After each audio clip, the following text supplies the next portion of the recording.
It's Scotland's only air show of the year. The International Ayr Show Festival of Flight returns for its second edition this week, with 2 days of aviation action.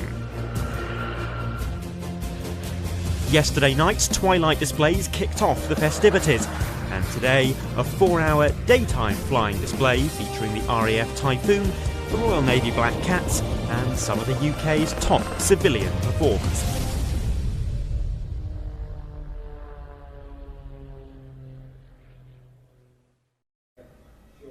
Very good afternoon everyone, and welcome to Plains TV's live coverage from the International Ayr Show Festival of Flight on another absolutely delightful day up here in Scotland. You can see the bay behind me, wonderful environs in which to hold an air display, and you can also see over my shoulders the big pink markers which are marking out the display line over which the aircraft will be flying in around about half an hour's time. We're expecting to start the show. And here is a little look at some of the aircraft that we're flying as part of today's display. 4 hours in total of displays coming your way, and these are just some of the highlights.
Now, I should explain there are a few things that have changed since we made that video a few days ago, some updates to the flying programme, among them the cancellation of the Battle of Britain Memorial Flight Lancaster and the Royal Navy Black Cats.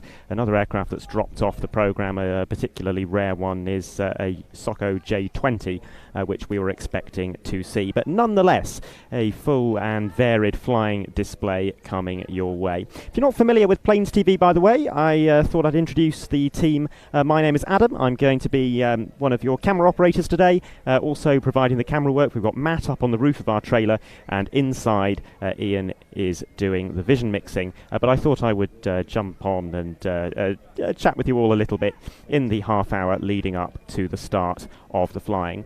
This is not the first time that we at Plains TV have come up to Ayr for an air show. This is not the first air show to have been held in Ayr, because before the International Ayr Show Festival of Flight, which was launched last year, there was another event here, the Scottish International Ayr Show, which was held on 3 occasions in the 2010s. We came up to make a DVD of those shows, and the programmes are now available on our streaming service, watch.plainstv.com. And as we wait for today's flying action to get underway, I thought we'd take a look back to the first edition of the Scottish International Ayr Show, held back in 2015, and to a very special aircraft indeed, the Saab Draken.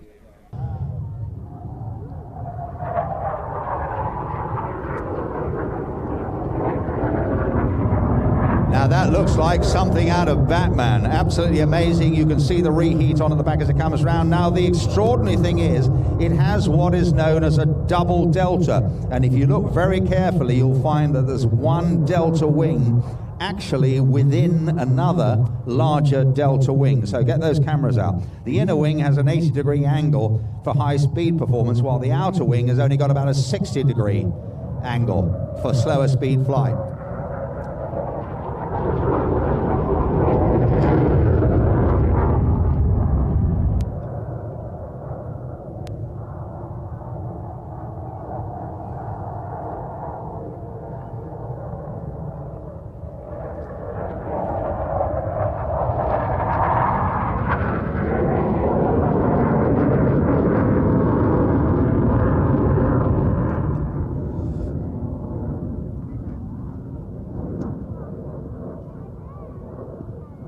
Well, it's got a maximum speed, I can tell you, of Mach 2.2. That's 2.2 times the speed of sound.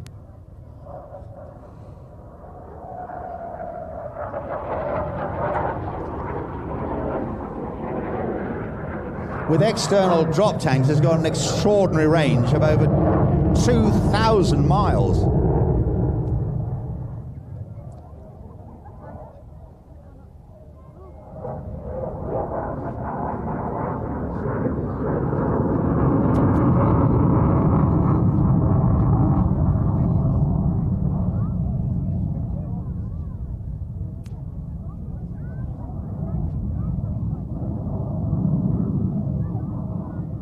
A dart. I think that's what that's the closest I can get to it, a dart.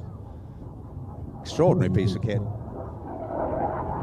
As I say, that weird double delta wing, one inside the other. If you've got any bins, if you have a look, you'll actually see it, but you may be able to see it afterwards when you take a good look at your photographs.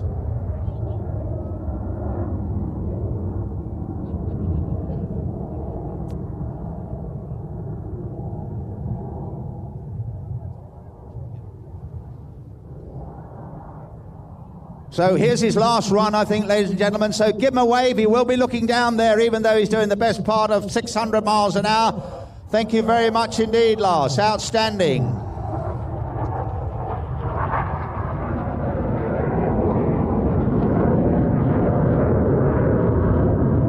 Give it some welly, or as they say in Sweden, you live here, the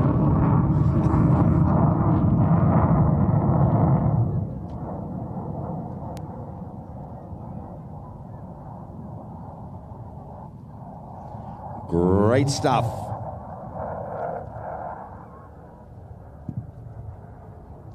Well, I like that, ladies and gentlemen. I hope you did too. I haven't seen it before. Yes, there is something I haven't seen before. So if you want to re-watch that entire programme, it is all available on our streaming service, watch.planestv.com, part of an archive of air show and aviation programmes stretching back to the late 1980s. We filmed somewhere in the region of 300 titles, 100 to 150 of them are currently available. There is a slow process underway of digitising and uploading as many of the rest as we possibly can. I'd like to show you now a bit of a flavour of some of the other programmes that you will find on the streaming service should you go and sign up.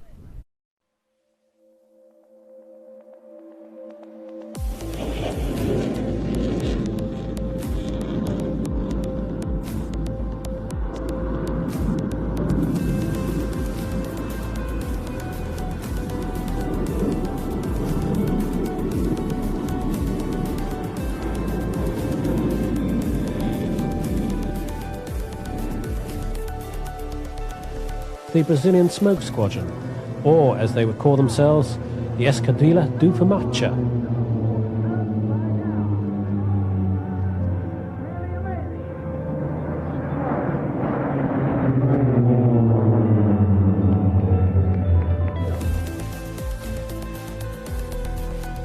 Mid-May was the 70th anniversary of the Great Dam Busters raid in 1943.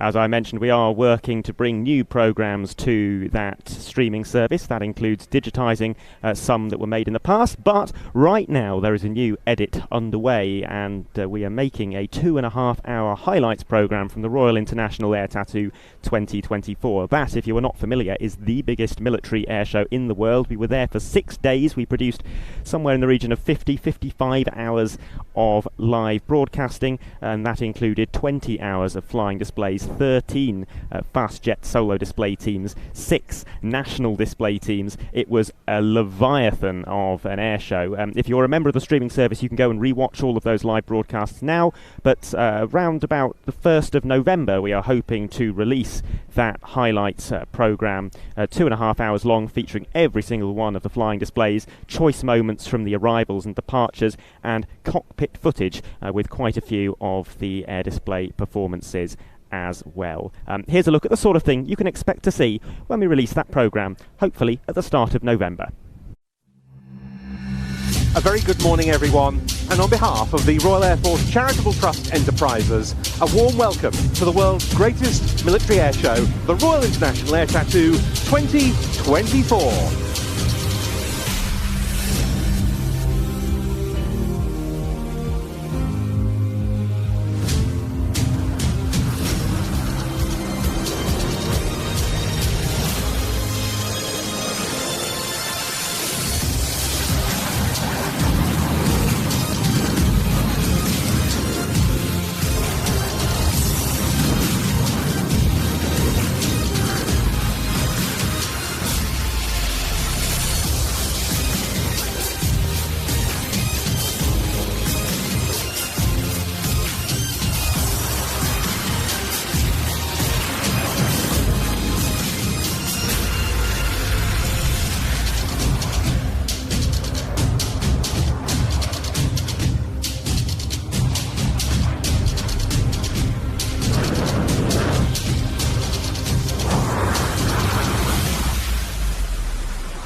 To go until the start of the flying display here, but the first aircraft already in the air, 3 Warbirds from Navy Wings, and that is the Stinson Reliant Mark 1, the Wasp HAS-1 and their Harvard Mark 4, and in fact we can already see them in the distance getting ready to start their show.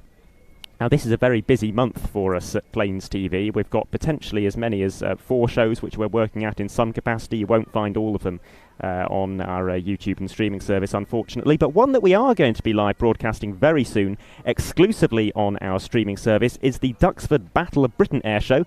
That will be held next weekend, the 14th and 15th of September, and we are looking forward to an absolutely tremendous show, one of the foremost warbird air shows in the world this year. Double-digit numbers of Spitfires, but also a variety of other warbirds from the First and Second World War.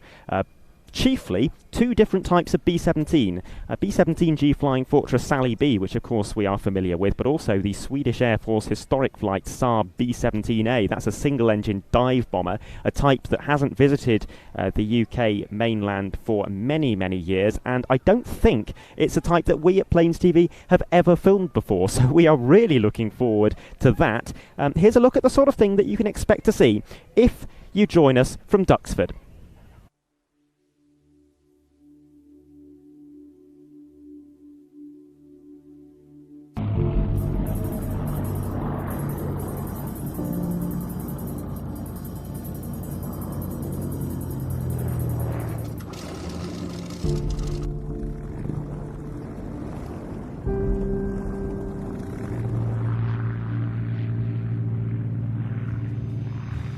It's always one of the most memorable moments of the season. Duxford's Battle of Britain Air Show returns this September, filling the skies of this historic airfield with huge formations of Spitfires. But it's not just about the Spitfire, with many other Second World War types due to take part: B-17, Blenheim, Swordfish and Lysander, to name but a few.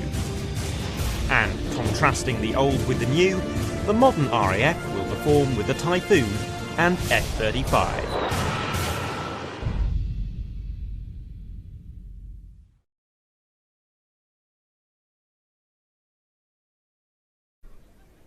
All that and more coming up next weekend on watch.plainstv.com. We are not going to be broadcasting that on YouTube. You will have to be a member of the streaming service in order to watch. If you want more information, head over to watch.plainstv.com and you can find all of the pricing options and sign-up instructions, and we would love to have you as a member.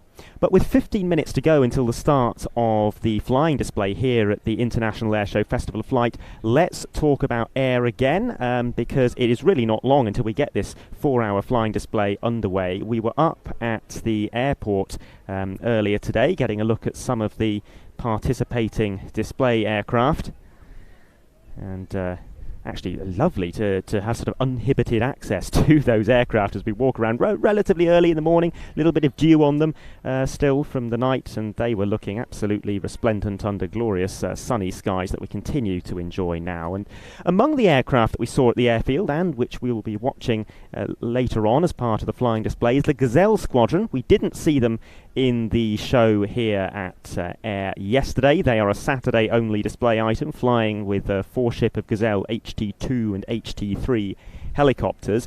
And I thought we'd dig out one last clip from the archives because while these aircraft nowadays are operated in civilian hands, some of the display pilots are ex-military. Some of them even flew as part of the military display teams, the Sharks and the Blue Eagles. So I thought let's take a look back to 1994 and to one of the displays performed by an in-service military Gazelle. I believe this was shot at Cranfield.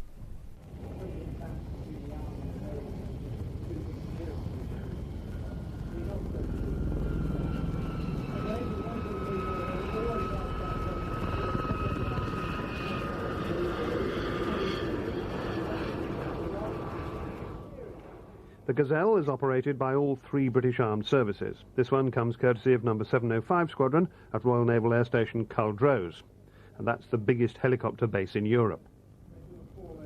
It's an Anglo-French product. It's used by the Navy primarily for training and communication. It's flown here by Lieutenant Commander Matt Jennings.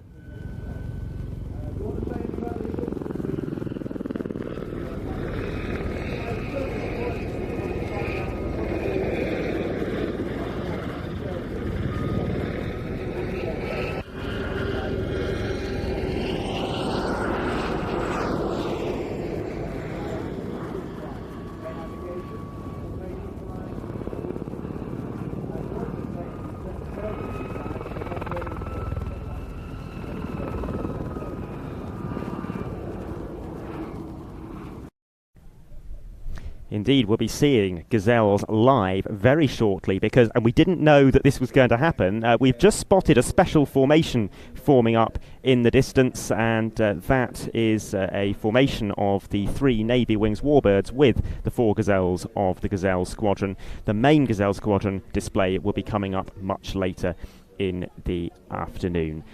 So if you have just joined us, welcome to our live coverage from the International Ayr Show Festival of Flight. We've got about 10 minutes to go until the flying starts. It will open with that special formation and then the Navy Wings display by those 3 Warbirds. It will be the Wasp HAS-1 and also the Stinson Reliant Mark 1 and the Harvard Mark 4. So we're looking forward to seeing that special formation to open proceedings, but it's a very full and varied flying display which will take us through to around about 5:30 this evening. Let's take a look at some of the other items that are coming up.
So there are a few amendments to that. Since we made that video, there have been a small number of cancellations in the flying display, and that includes the Battle of Britain Memorial Flights Lancaster. That has experienced a small technical problem. It will not be performing any displays this weekend, and instead it will soon be flying back to its home base at RAF Coningsby. We've also lost the Royal Navy helicopter display team, the Black Cats, from the flying lineup as well. But nonetheless, some really interesting things to entertain you. And one thing I will pull out from that video you've just seen, the formation of Nats, 2 fallen Nat T1s from the Nat display team. And that is quite an unusual occurrence, because I think I'm right in saying this will be the first air show anywhere in the world for 6 full years to have hosted a formation of fallen Nats. Not since 2019 has any air show featured even one Nat, until the Midlands Air Festival and the RAF Cosford Air Show came along earlier this year. They had solo displays, but this time we are seeing a return to formation displays by the Nat display team, weather permitting. They are currently in South Wales, and there is some poor weather down in England, so we're hoping that they can make their way up the coast of England into Scotland to attend the show here at the International Ayr Show Festival of Flight. I'm sure that a full update will be given by the main air show commentator here, who I will hand over to now, I think, seeing as we just have minutes to go until the start of the flying. So I'll hand you over now to the air show commentator for the International Ayr Show Festival of Flight 2024, Joe McGrath. Shout out on Instagram, Joe Ayr Show. About 7-8 minutes tops before we get the Royal Navy formation flypast running in. We're going to listen in on the radio to them as well, and I'll keep you updated as we go through that. Joe, can you do a quick drone broadcast, whatever your drone broadcast was going to be? You'll see a drone, it's just launching from the thing. You're clearly not listening. I literally said that 30 seconds ago.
That looks better. They're all nice and...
Charlie, you're loud and clear to Bradford 2, and I understand you're just still clearing some...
Ladies and gentlemen, it's time to go flying. The International Ayr Show Festival of Flight on the air seafront. If you look out way off to your left-hand side, out on the airhead there, you can see that large formation of aircraft coming from left to right.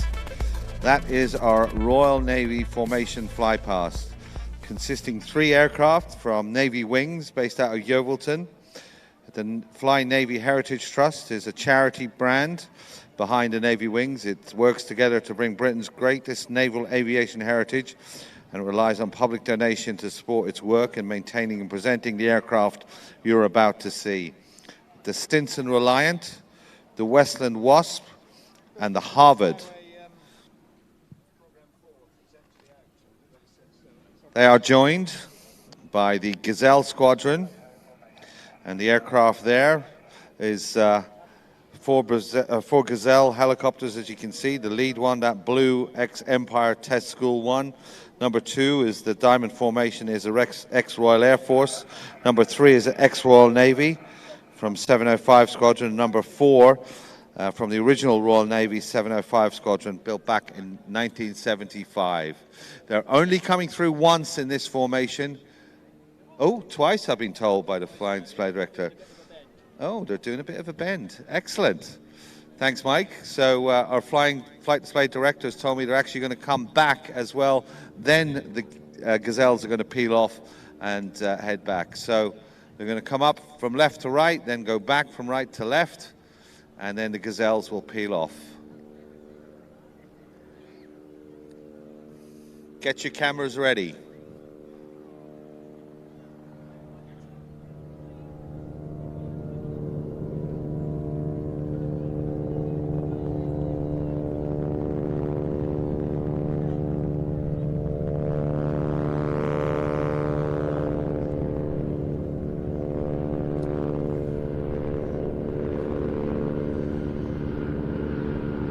Led by Westland Wasp XT435, and on his left that beautiful Stinson Reliant, and on his right the rasping engine from the Harvard, and then followed behind by the 4 Gazelles.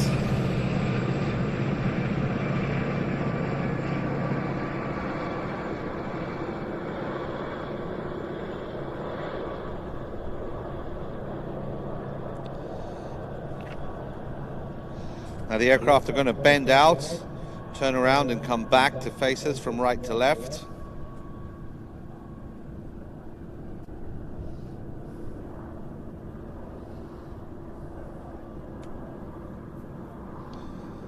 And of course we were hoping to have the Black Cats here this weekend, the official Royal Navy helicopter display team. But as a mark of respect to the Royal Navy helicopter display team and their colleagues within the Royal Navy, they're withdrawing from the International Ayr Show, and of course you understand why, because of the incident in the Channel this weekend. And we hope that everybody is looking forward to seeing the Black Cats understand the decision following that tragic incident in the English Channel earlier this week.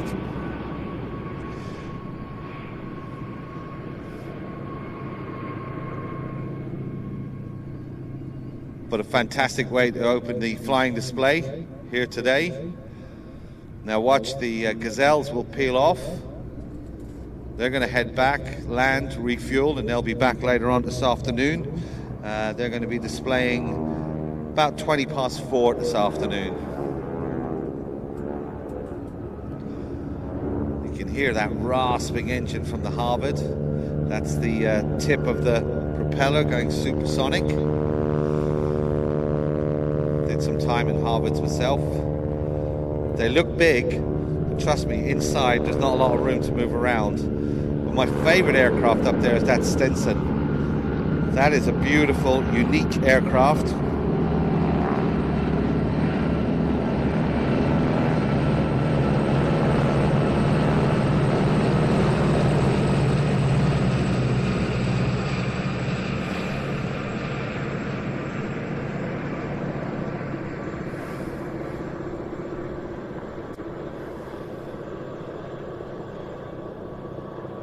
So once the Gazelles leave the formation, the Navy Wings aircraft will then also break up, and they'll do individual displays as they come back in on their own.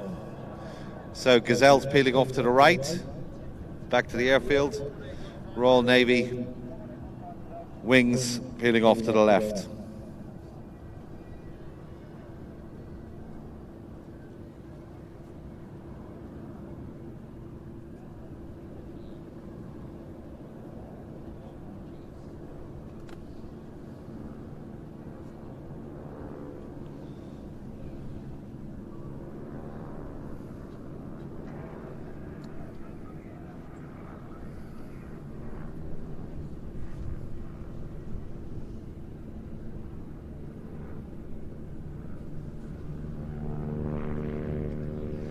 Get your cameras ready, the aircraft are going to break, and we're going to be left with the Stinson doing his display.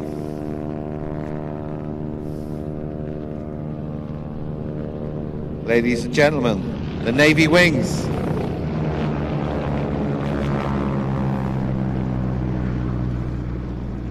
Lovely way to open it. Now it looks like Wasp is staying center.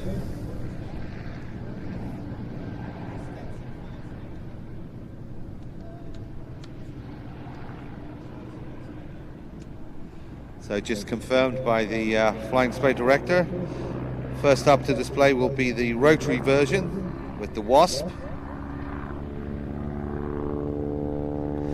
Now this particular helicopter served not just with the Navy, also did a lot of work, I know, with the armed forces. Of course, a lot of people recognize that the Wasp was the actual helicopter that the Iranian embassy siege was ended with. The SAS would love to jump out of them.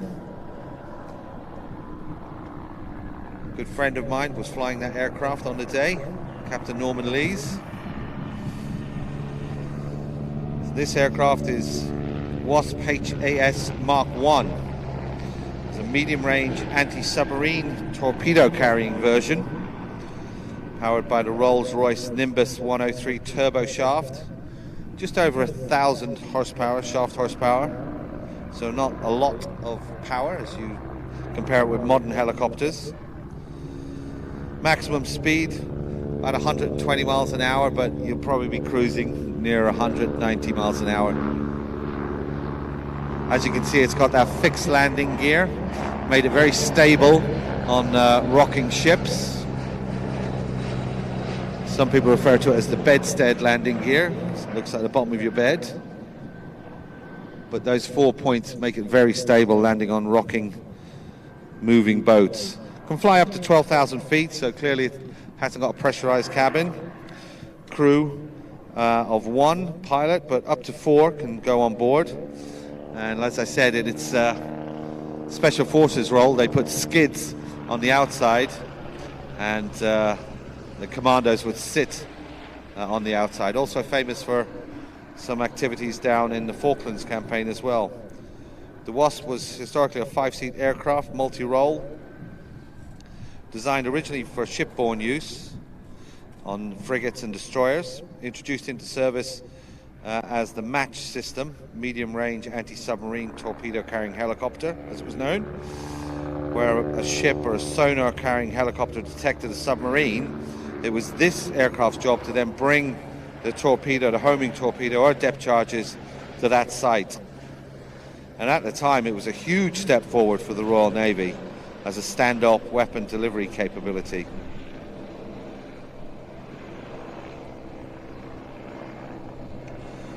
The Wasp HS Mark I was introduced into service in 1964, served the primary role with 829 Naval Air Squadron, but also was in a training unit to supply crews for the frontline 706 Squadron. Between 65 and 67, we can see it goes full backwards momentum as well. It was gradually replaced by the Wessex and the Sea King, but it was a very effective submarine killer, and it was deployed with, as I said, Wessex and Sea Kings. With their radar, they dipped the sonar in, find it, and the Wasp would come over and deliver the package. This aircraft saw active operation service with the war in Argentina, broke out in 1982 following the invasion of Falklands. Several reserve frigates and their helicopters were recommended for active service in the South Atlantic. It could carry either a Mark 46 or Mark 44 torpedoes, depth charges, and also could carry visually aimed wire-guided air-to-surface missiles. Underslung loads as well was rescued. That served bravely down in the Falklands. With the Atlantic conveyor being sunk, there was a desperate need for rotary aircraft to move supplies and personnel around the islands, and a lot of the Wasps departed from their frigates and helped out moving troops and badly needed supplies forward. And of course, in April of '82, the Argentina the submarine, the Santa Fe, was spotted by Wessex, and it was Wessex that then attacked it with depth charges. And Plymouth, the destroyer, launched a Westland Wasp with a Mark I torpedo, and HMS Brilliant also launched their aircraft with a Lynx, and the Lynx attacked the submarine and strafed it with a Gympie, and the Wessex also fired a Santa Fe, and the Wasp from HMS Plymouth, as well as other Wasps launched from HMS Durance, fired anti-ship missiles at the submarine as well, scoring direct hits. So this aircraft has a long and useful battle history. The last Wasp was finally withdrawn from frontline service back in '68, when the last of the frigates for which the Wasp had been designed was decommissioned. The one we see flying here today, XT-420, was in service and bears the insignia of 829 Naval Air Squadron, and served on board HMS Aurora. She was built in 1964, and at various times served with frigates throughout the Royal Navy. It was on 7 frigates in total, and the aircraft still carries the markings of HMS Helica during the Falklands campaign, with red crosses painted on its casualty evacuation roll. She was disposed of by the Royal Navy back in '84, and then Navy Wings took over the operation of it. Navy Wings operate out of hangars basically on the opposite side of the runway in HMS Yeovilton, down in Somerset, where I'm my part of the world. And as I said, all of these aircraft that you're going to see from Navy Wings are only kept in the air thanks to generous donations. It is a charity flying, representing and remembering the Royal Navy flying aircraft and helicopters. So get ready for the last pass. So the Wasp, the Westland Wasp. He's going to clear his way for one of my all-time favorite aircraft. There's of course the Harvard. Harvard aircraft, well, what can you say about that? Very important aircraft in many, many ways. Involved in flight training in the Second World War. If you flew a Spitfire or a Mustang, that was all great and good, but I guarantee you there's a good chance you did your training in a Harvard. And Harvard's even today still used for that role.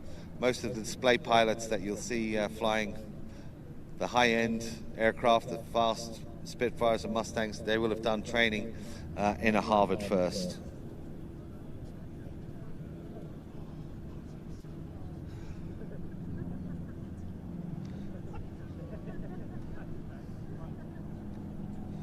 As I said earlier, you'll hear this rasping sound coming from the Harvard. It's the tip of the propeller, not the engine making funny noises.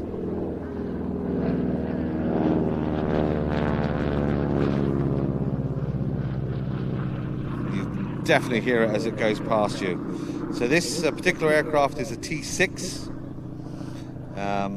Golf November Whiskey Hotel Foxtrot. Primary role, as I said, as a trainer, powered by a Pratt & Whitney or 1340 Wasp radial engine, about 600 horsepower. There's not a lot of horsepower in Harvards, and this again helps the pilot to understand the relationship between speed and power. You'll notice now, as the Harvard goes up into a barrel roll, he's rolling the aircraft around the top, and then he'll trade off that height for speed.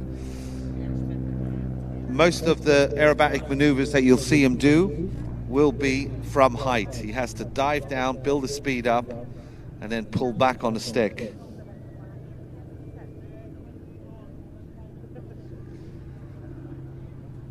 Cruises at about 200 miles an hour. Not really, I've been in them. Normally we'd be tootling along about 150, 170, so that'd be the max power in a dive. That'd be close to its VNE. And you see what I mean, how he used that height to build up his speed. Now he's coming into a curved turn. Obviously, as a trainer, 2 seats. You got your pilot, normally sitting, if he's an instructor, he'll be sitting in the back with the pilot under instruction up in the front. Primarily used to train fighter pilots that then went on to fly much faster aircraft. But this would really teach you some valuable lessons, especially at slow speed. A Harvard can really bite you very, very quickly if you don't keep your speed up. It's a very heavy aircraft with only 600 horsepower. So you have to constantly be looking at your airspeed indicator. Very nice loop. There were over 17,000 of these aircraft built, either as Harvards for the British and Commonwealth Air Forces. There was a version that the Navy, specifically the US Navy, used. They called them SNJs. Everybody else used to just call it Harvard with a hook. And the US Navy called them SNJs or T6s, or Texans for the US Army. There is a new version of the Texan out now, which Raytheon built, and they've taken the name from this aircraft. It's a firm favourite of many pilots and consider a number of aircraft still fly. Even at Reno, if you ever go to the air races there, you'll see Harvard racing, displaying solos with formation teams worldwide. A very popular, very steady and competent aircraft. It's recognized as a standard stepping stone, as I said, for all the bigger warbirds. Neither jet nor helicopter disciplines lend themselves to piston engine tailwheel aircraft. So yeah, you can fly a jet, you can fly a helicopter, but if you want to go onto some with a tailwheel on it, you need to do time in this. So Navy wings, they operate Swordfish and a Sea Fury, which is very, very fast version of the Spitfire, and all of the pilots that do any training with Navy wings, they will go on to Harvard first and get substantial training on that before they're allowed anywhere near those more important aircraft. It's quite twitchy on the runway as well. I can vouch for that myself. Has a reputation for ground looping, and it really teaches you to notice the slightest movement in heading and correct it immediately before it becomes a problem. So as a teaching platform, really nothing better. It's supercharged, has a constant speed prop, retractable undercarriage, and swinging under power and reasonable gyroscopic effects help all broaden the pilot's experience beyond the Navy wing's initial trainer.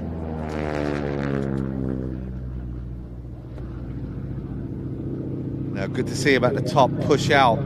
You notice how he didn't slow down that much as he's going into the vertical, and he wanted to get the nose down quick, because it's very easy to stall at the top of those and then swing back down into your own space. So it's good flying. Taking off and landing the Harvard from the back seat is not easy. I can vouch for that myself. The view is very, very limited. You've got a lot of aircraft in front of you. The temptation is to look out to your right, and but the minute you start doing that, then you're going to lose your forward vision and you're going to start drifting. If you look to your right, you normally end up drifting to your left.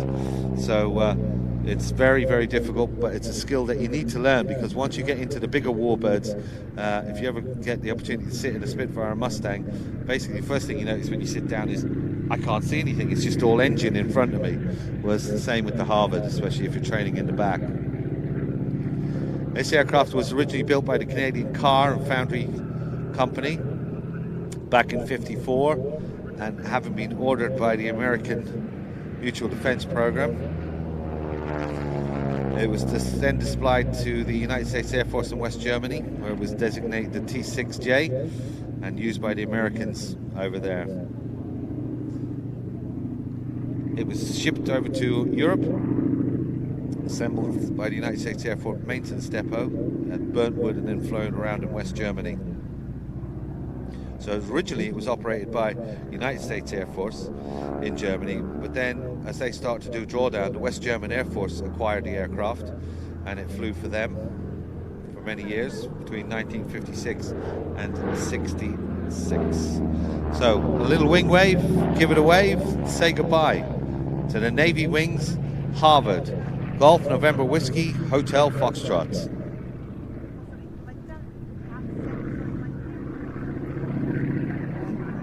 Now, coming up next, one of my favourite aircraft. I was lucky enough to go down to Yeovilton early on in the year, and I saw Katie and all the guys down there, had a trip around the hangars, and this aircraft, while I was down there, actually had its engine off, and they were doing a full maintenance on it. But it still looked beautiful, even with its engine off. So it's great to see it all put back together after its major overhaul and its winter servicing. The one and only Navy Wings Stinson Reliant 1.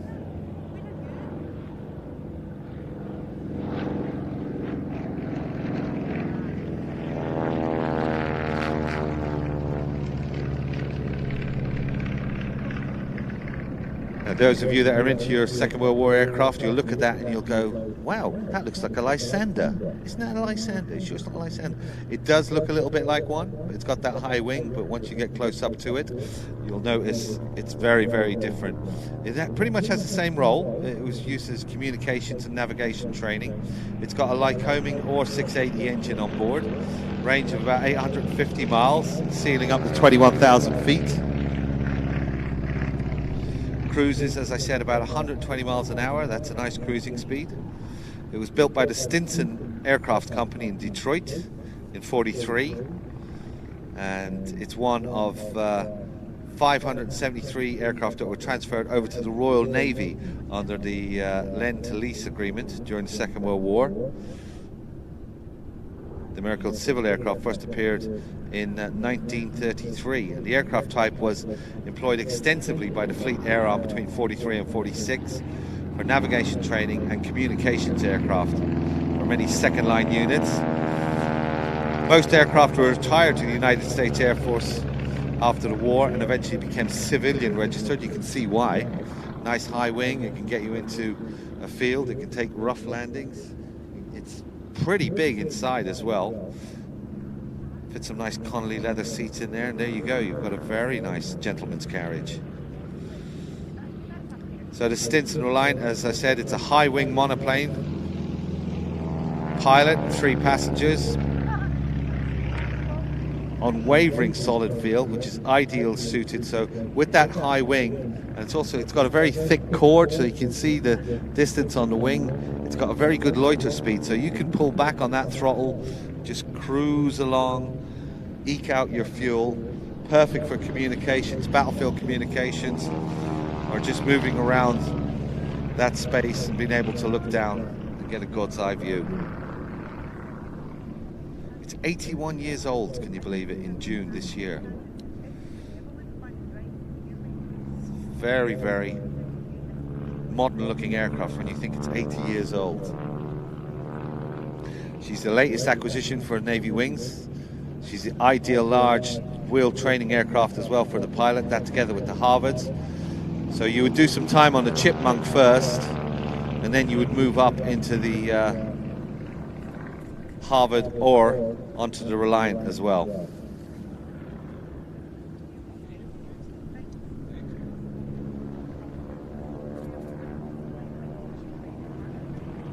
If you do get a chance, have a look at navywings.org.uk, because without your support, it really is going to be difficult for Navy Wings to continue to fly and inspire and remember using these aircraft. As I said, it's a registered charity. It's taken on the role of preserving these flying historical aircraft, and it also intends to inspire future generations to remember and service the sacrifice that was involved with Navy flying, and promote a deeper understanding of the important part played by the Royal Navy Air Services and the Fleet Air Arm in the history of our country. Funded entirely by public donations, the charity needs your support to keep these historical aircraft flying. And like me, they believe it's really important to perceive these aircraft in a flying status, not just going into a museum and looking at them, but to see them do that. This is what I was talking about, where you can slow the aircraft right down and the aircraft just tools along, gives you a good view of what they're doing. If you do get a chance, have a look online. At the moment, they're very busy with the swordfishes. They actually have 3 swordfish. They've got a Supermarine Seafire, a Westland Wasp that we just saw, the Harvard, this Stinson. They've also got a Tiger Moth, a Seahawk, a Sea Fury, and 2 chipmunks on the books. If you're interested in becoming a Navy Wings supporter, the supporters have an engine room which keeps us going as a charity. And the price for less than a pint of beer, a glass of wine a month can make a real difference. You can become a Navy Wings supporter, giving individuals an opportunity to share in the excitement of keeping these historical aircraft flying. And by making an annual subscription, the supporter become part of the Navy Wings, enjoying the benefits of special supporter days, unique access to the aircraft, and regular news and updates. So for the last time, give us a wave. It's the Royal Navy Stinson Reliant, part of the Royal Navy Wings Heritage Trust. Very nice way to open up our show. So the Navy Wings are now going to head off, and they're going to land back, and now we're going to have something very, very different. I don't know if a lot of you were here last night, but coming up now is Richard Goodwin. Richard is ex-Tornado pilot and commercial Boeing 767 pilot. He also competes in aerobatics. He owns 2 highly modified Pitt Special stunt planes flying out of Gloucestershire Airport. Heavily involved with STEM as well. And he has, he's built a machine like no other aircraft. So normally a plane is either jet powered or it's propeller powered. Well, Richard's is both. He has strapped jets onto the aircraft just forward of the cockpit, and there are 2 ATM Lynx jet turbines. They run on sustainable aviation fuel, and they deliver 700 pounds of thrust. But he's kept the propeller as well, so he's got jets and propellers. So he's got this 700 pounds of thrust from his jets, and he's got an 8.5 litre Lycoming engine. So that's got, together with the Lycoming and the jets, 1,700 pounds of thrust. The aircraft only weighs 1,500 pounds, so he's got more thrust than the aircraft weighs. So that's what we call a 1-to-1 or better ratio, power to weight ratio. So in effect, he can go in any direction he wants, and he doesn't have to generate lift over the wings. Normally, if the aircraft gets into a position where there's no air going over the wing, it's going to stall and it's going to fall. But because he's got that extra power from the jets, he can basically go in any direction he wants and not ignore, but he can get away with flying in parts of the flight envelope that normal aircraft can't. So I only saw it for the first time last year, or was it the year before? And I remember the first time I seen it, I genuinely didn't know what to call some of the maneuvers, because aerobatic maneuvers, they're, you know, universally known. Everybody knows what a launch-evac is, what a wing-over is, what a half Cuban is. And yes, he does that, but he's going to do some maneuvers in here that there really is no name for, because you'll hear the jet. So when he comes in, you'll hear the Lycoming engine and the rasp, like with the Harvard, of the supersonic tip of the propeller, but then you're going to hear these turbines kick in. These jet turbines will kick in, and then that aircraft just does some amazing stuff. So very shortly, Richard Goodwin and the Jet Pits. I've just heard him come on frequency.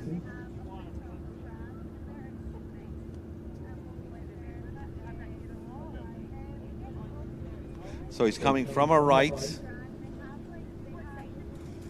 I can hear the propeller.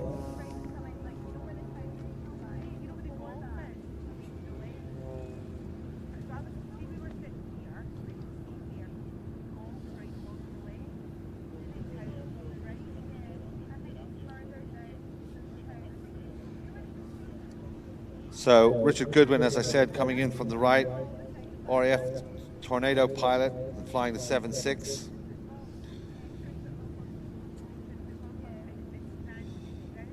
part of the modification process involving this new wing. It took many, many years. The CAA clearly involved with it as well. It took them about 4 years to build this aircraft, going through many iterations. And I think this is his second full year of display with the aircraft. Second or third. So watch now from the right. Looks like a normal pit special. He's going to go cross controls, so boot full of rudder, pulling the stick over inside on his left knee, and you'll be able to see him waving as he starts his smoke. Very standard so far. You can hear that light combing engine. It sounds like a pit special. It looks like a pit special.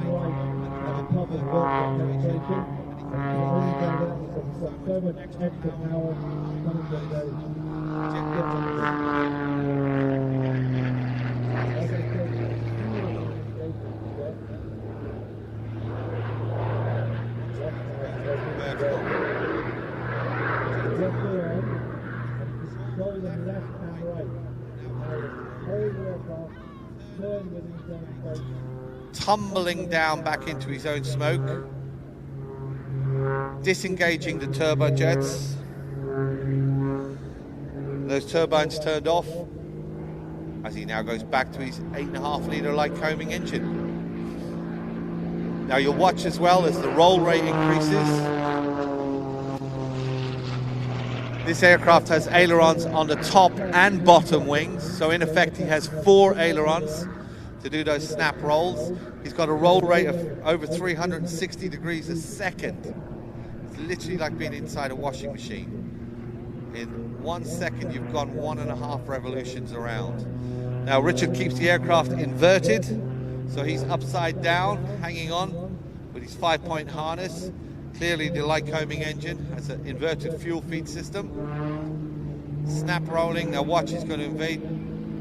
Watch those turbines come back online.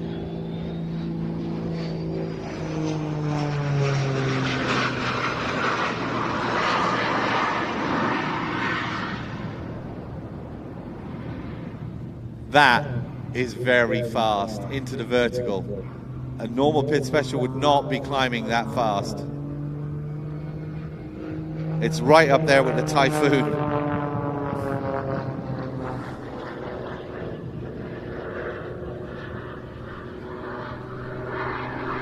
Now again, he's engaged the turbines. That means he can bring the aircraft throttle back. Now moving the aircraft will start stalling, because there's not enough air going over the wing. But because he's got all that extra power, he just pushes the button, flip rolls the aircraft all the way down. This is what they blow out to the as you see, he's putting a lot of the time. This doesn't have the advantage of a sea suit. As they see in modern jet fighters, that will inflate blood pressure, keep all his blood in his upper body. So Richard spends a lot of time watching what he eats. There's a lot of time in the gym to make sure he's what we call G tolerant. And quite rightly, very, very busy flying this aircraft around the UK in high demand because it's one of the best shows on the circuit.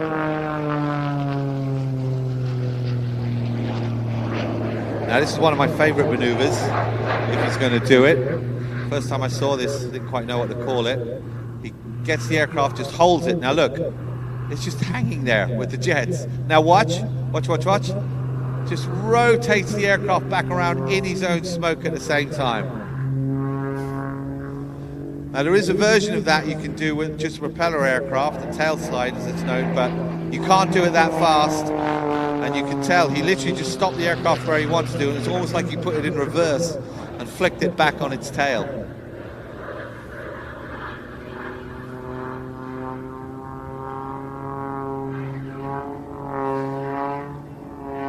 again, snap rolling it, but still keeping the aircraft moving diagonally across. Normally when you do that with just pistons, you're going to wash off a lot of speed and you're going to have to keep the nose pointing down. But because he's got so much power and so much extra speed, he can just keep the aircraft moving in a lateral direction. So turbo jets are back in play. I can hear them.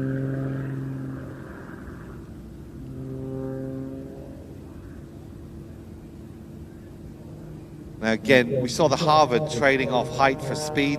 He doesn't have to do that.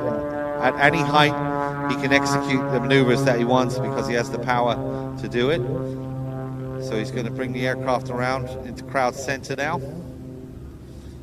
Head right towards us.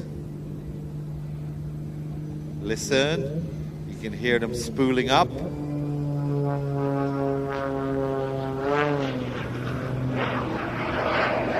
Now what?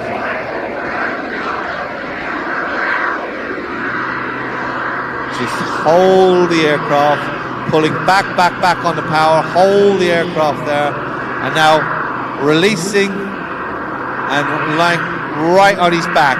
Not on his front, not pitching the nose forward, but literally just letting the aircraft fall on its back, and all the time in control. As I said, with a propeller aircraft, once it starts to fall back like that, you have to pitch the nose down, get the air going over the wing. Not with this. Again, turbines engaged, rolling into the... Now he's going to pull back on the power, smoke off.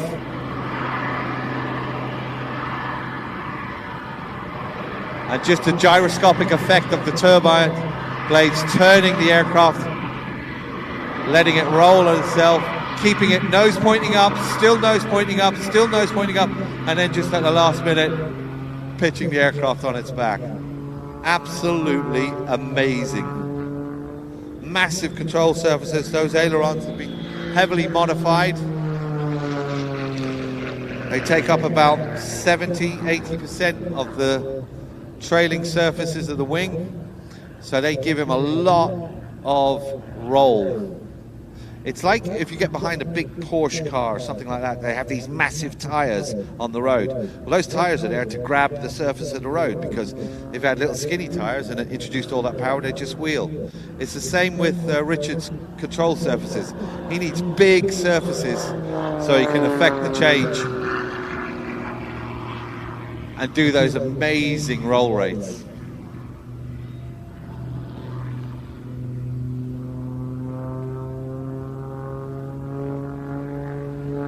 So 2003 was his first full display, where the testing with the turbines was complete.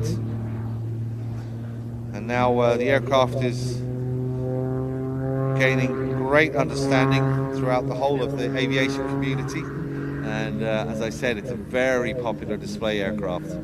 First time here though in Ayr.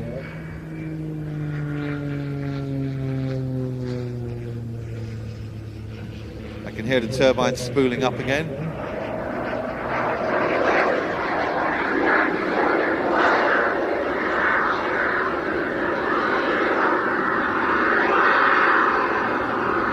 Watch us, just holds the aircraft, let it rotate, rotate, rotate.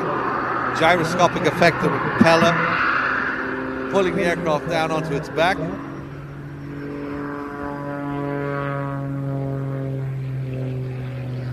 There's no other aircraft like this in the world. This is a one-off and the only jet-powered pit special in existence.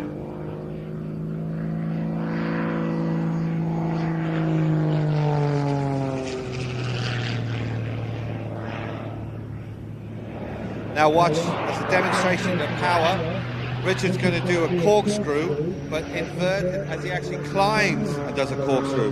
Normally a corkscrew would be done coming down, a descending corkscrew, because as you're turning, you're washing off speed, but because he's got all that extra power, he can actually accelerate into a corkscrew and go up at the same time.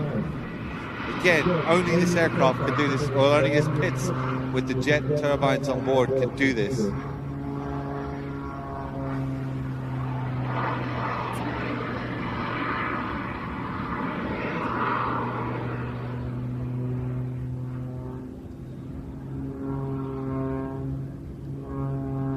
Now watch him tumble down.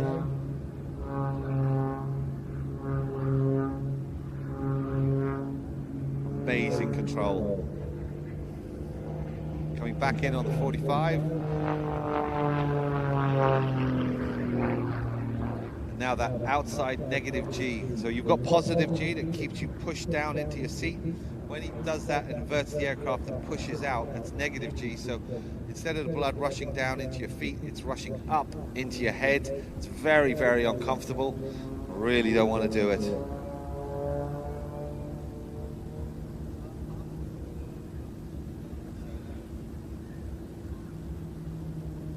So here he comes, waving furiously at you. Give him a wave, he can definitely see you.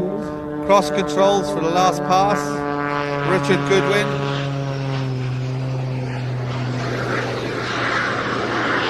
And here he goes, powering out.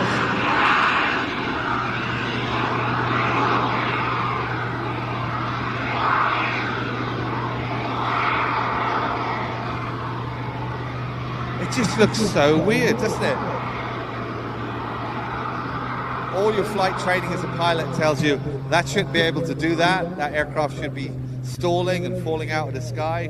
But because he's got those turbines on him, that means he can do something that defies basic rules of aviation. And here he comes back in for his last pass, where he heads back for a well-deserved rest. Richard Goodwin and the jet pets.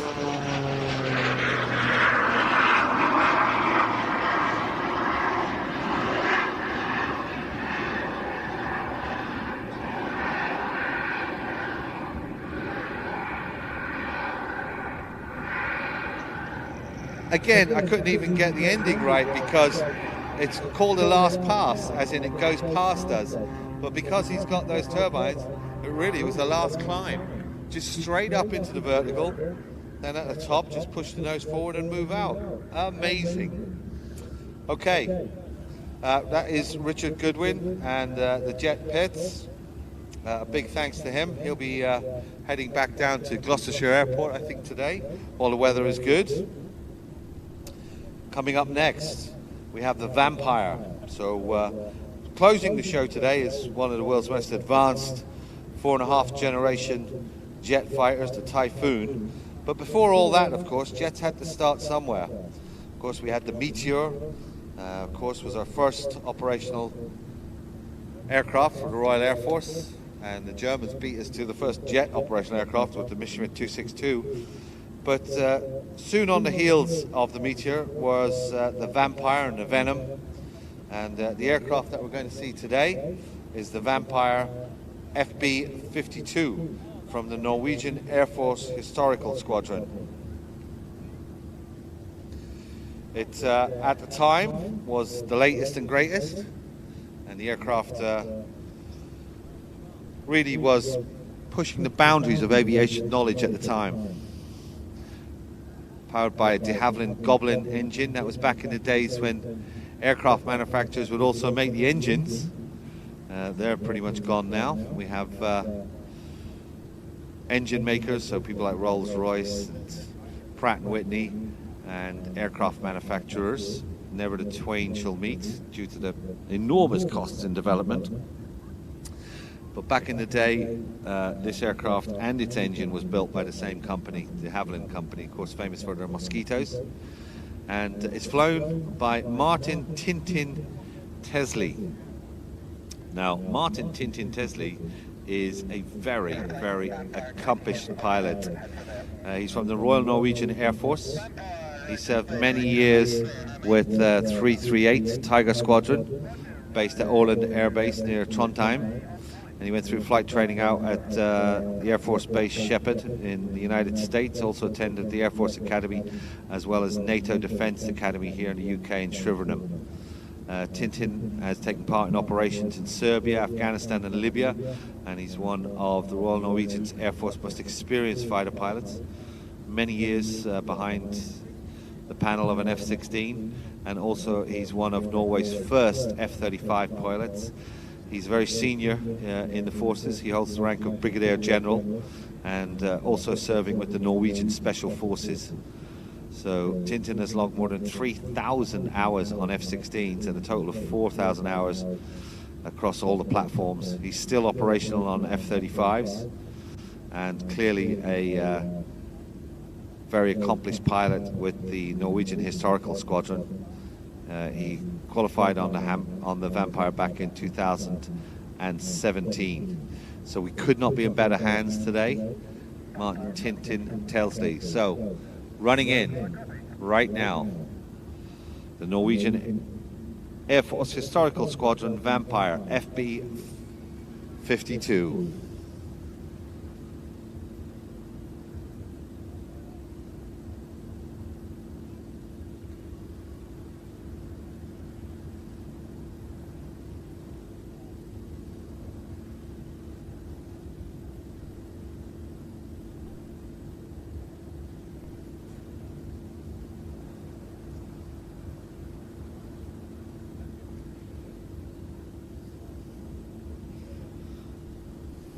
Here he comes from the left.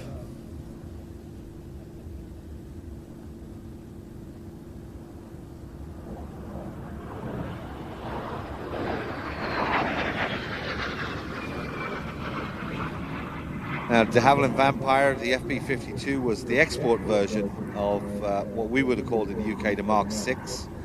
And it served with the Royal Norwegian Air Force from 1949 to 1957.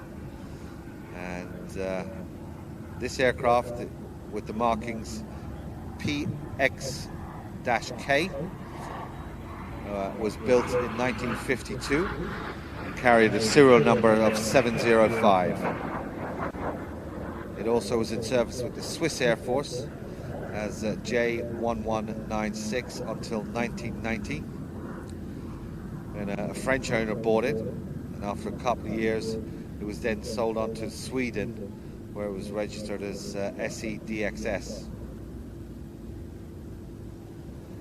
It was back in 2011 the aircraft was purchased and operated by the Norwegian Air Force Historical Squadron. And it flies out of Riga Air Base in Norway.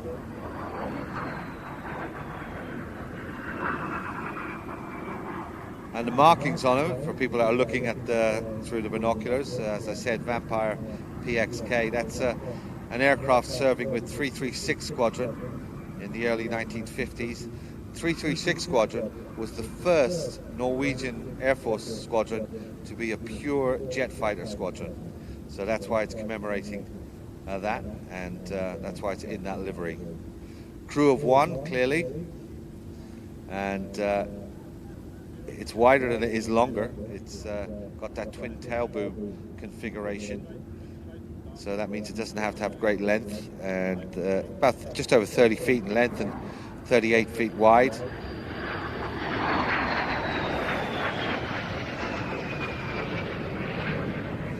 And we just heard that very unique sound from the power plant. That's a de Havilland Goblin 3, a centrifugal turbojet. 3,350 horsepower, pounds power, so it's not a very powerful aircraft. You consider later on we're going to see the Typhoon, that's 50,000 pounds of thrust. This aircraft's got 3,350 pounds of thrust. That's why you won't see those big expansions of speed. If it wants to go faster, it builds up very slowly to it. Centrifuge turbojet was the first generation of jet fighter aircraft, and then they moved on to a lot more sophisticated versions, and the power grew and grew and grew. Maximum speed just under 550 miles an hour in a dive, I would think, but it'll cruise along at about 450, 420. That's where you want it to be. Obviously these aircraft, they're historical aircraft, so they're nowhere near their maximum potential. They don't want to push them, either the aircraft or the airframe or the engines, to their max. So as you see from the flying display, it's leisurely, tight circles. It's definitely not a pit special with jets on it. Has a decent range as well for a jet, 1,220 miles. And this aircraft is actually also displaying this weekend over in Northern Ireland at the air show there. So once he finishes, he'll head straight back over the Irish Sea to Northern Ireland.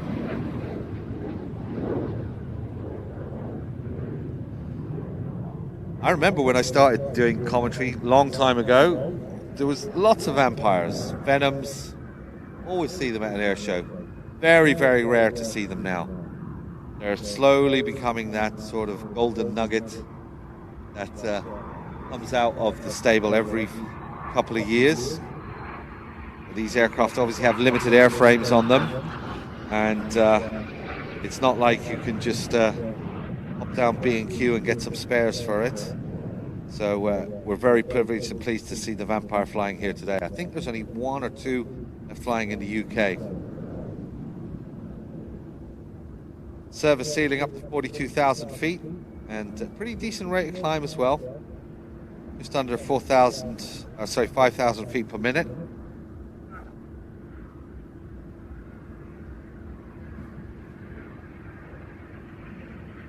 The Norwegian Air Force Historical Squadron was established back in 2007.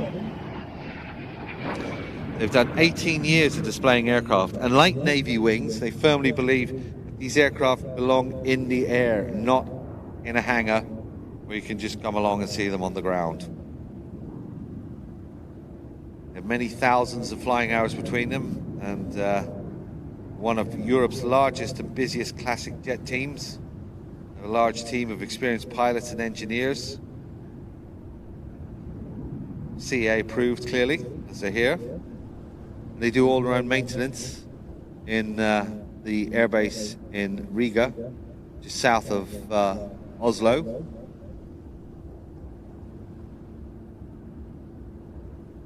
Other aircraft they've got a different version of the Vampire. They've got a T-55, two-seat variant.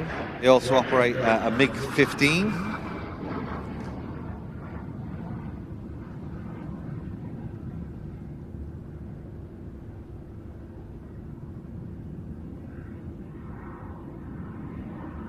They're a non-profit organization, started back in 2008. They also operate a Silver Star. That's a recent addition to their Cold War jets, T-33s. They're very involved in educating as well, especially in Norway. They bring a lot of the aircraft around the Norwegian circuit, talking about the Cold War heritage of the Norwegian Air Force.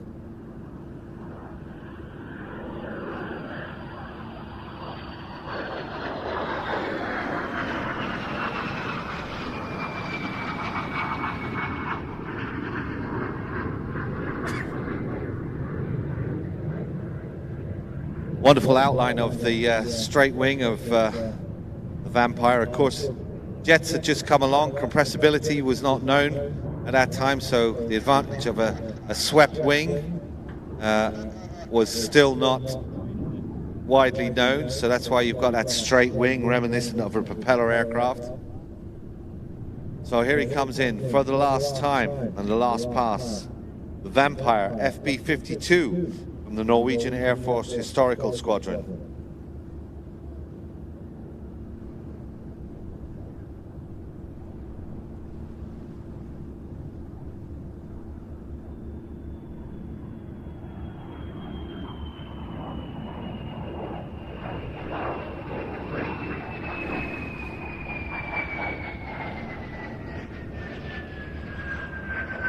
Love the sound of that Goblin engine.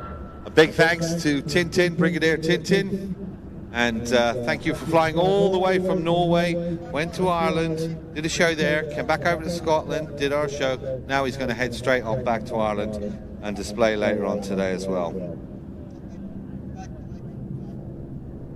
Now, ladies and gentlemen, we are going to enter a completely different realm of aviation history now. After the Second World War, there was a lot of pilots kicking around. Also, there was a lot of spare aircraft kicking around.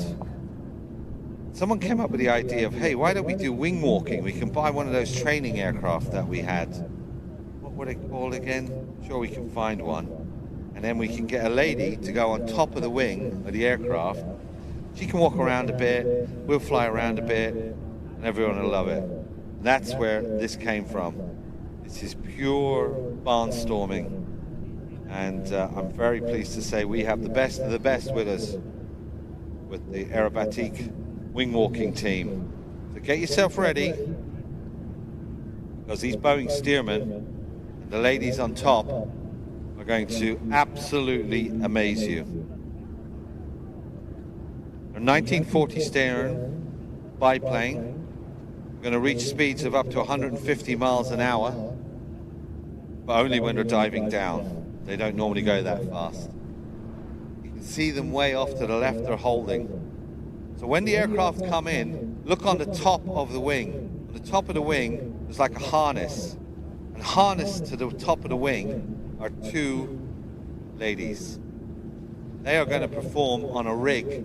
Their back is on a rig with a 5-point harness, so the rig itself can actually rotate, so the girls can move left or right, and actually they can go inverted as well. We're also going to listen in to the cockpit, to Dave Barrell, Chief Pilot, as he calls out some of the maneuvers as well. So watch as they come in their original 1940 vintage Boeing Stearman biplanes, in their striking red and white and blue livery. As I said, these aircraft flew predominantly in World War II. 10,000 aircraft were built for training. We had the Harvard as well. And you're going to hear that raspy engine from the 450 horsepower Pratt & Whitney radial engine. It has a 10-foot diameter propeller. Engine's almost 17 liters. That's 9 times bigger than the average family.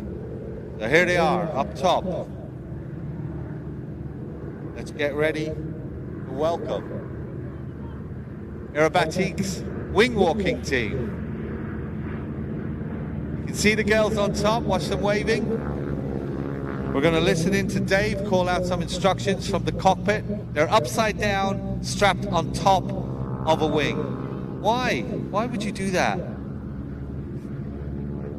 Okay, well, we should point out these girls interviewed for this, so they're not forced to do it. They wanted to do it.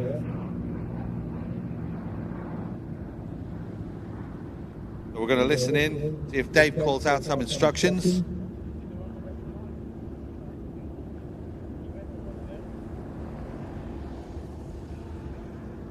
And like the Harvard, they're going to be trading height for speed when they do the maneuvers. Now the girls are firmly locked into the harness, but the harness can rotate so they can go left and right, and they can go upside down. Watch as they come in on the 45. Dave's going to call the brake. And look at the position the ladies are in. Calling for smoke. The girls have now turned upside down. That's their leg sticking up in the air, not their arm.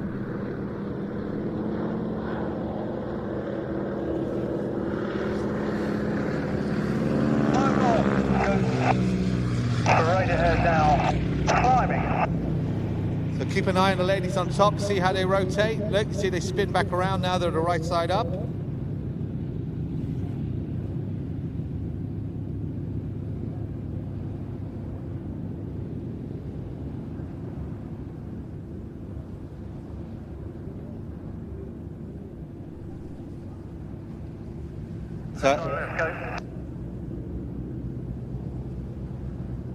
Watch as they position into the center. Come straight back towards us. Right ahead now. Coming back in on the B axis, right into us. And now look at the ladies. Go. They're side on. Break, go!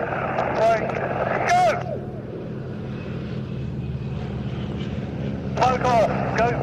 On the 45, climb at 300, go.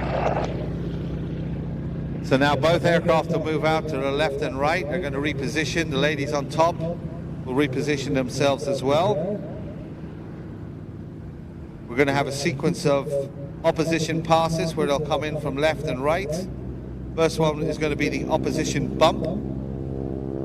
So watch as they push the aircraft up, then they'll push forward into a bump. And all the time, the lady's still on top, waving furiously. Like on, let's go. Diving, go. Pulling, go. Pushing, go. Smoke off, go. So Dave calling out every maneuver as he executed. Clearly, his reciprocal pilot cannot see it because he's going in the opposite direction. So now we're going to do a 45-degree cross. Good camera opportunity here.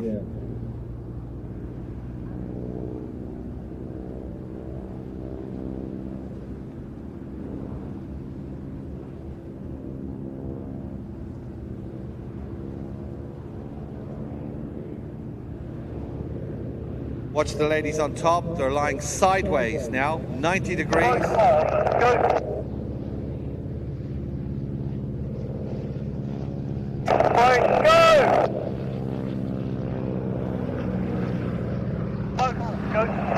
Oh, that looks close, isn't it?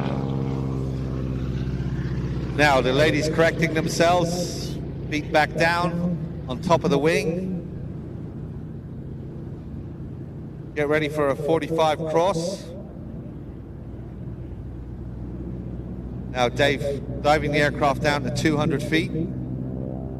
Closer to the beach. He's going to come in close. We did tell him yesterday if he wanted to come in a little bit closer, he could. So let's get a good view. Get ready? Smoke on, let's go.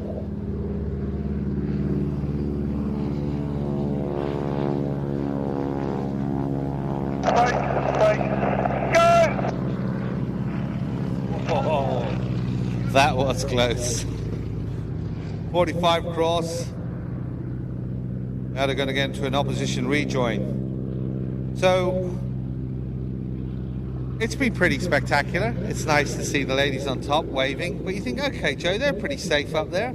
They're strapped to the top of that aircraft. They're not going anywhere. How hard can it be?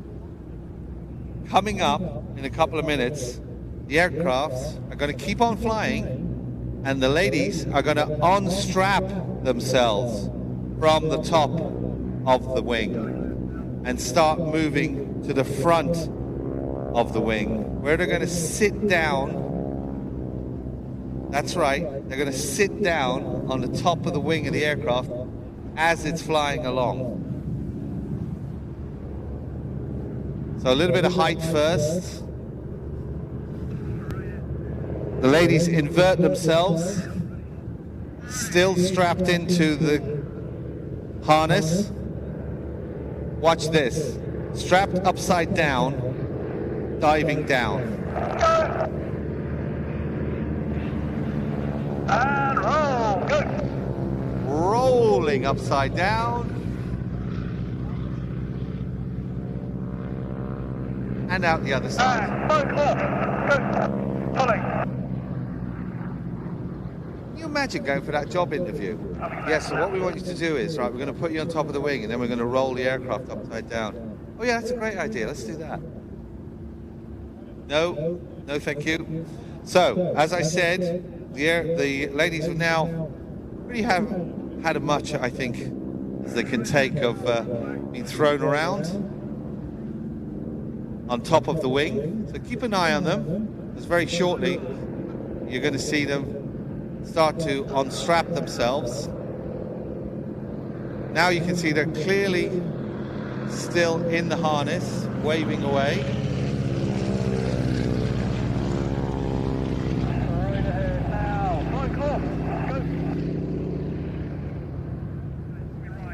So both ladies are qualified in this. They've been doing it between 4 and 7 years apiece. Spend a lot of time in the gym. As I said, they're doing about 150 miles an hour in the dive, but normally cruising around 70 to 90 miles an hour. Imagine sticking your head outside a car doing 90 miles an hour. Well, they've got their whole body outside. Now keep an eye on them. If you've got binoculars in particular, you notice they've just unstrapped themselves from the harness. And now the post is empty. Where are the ladies? The ladies have retired to the leading edge of the wing, where they're sitting down, enjoying the view. Have a close look now as they come by. Give them a wave because they can see you as they sit on top of these Boeing Stearmans. Sorry, now. Focus on, go. Give them a wave.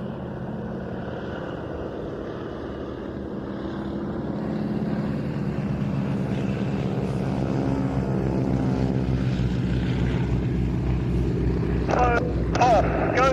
Coming right now. Now, not happy with just sitting on the front of the aircraft. The aircraft are going to come back in after they've unstrapped. The aircraft have now slowed down to about 80 miles an hour. They're now going to climb forward. I was talking to them and said it gives you a really accelerating feeling of freedom. But you've got to have a lot of upper body strength to hang on there. Now the girls are going to come back, but this time they're actually facing backwards with their back into the wind, and they'll be waving as well.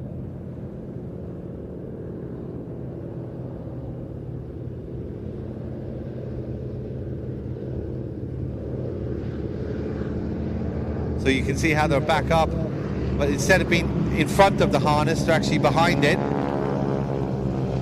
standing on the top of the cockpit. There's not enough money in the world to get me to do that, I tell you.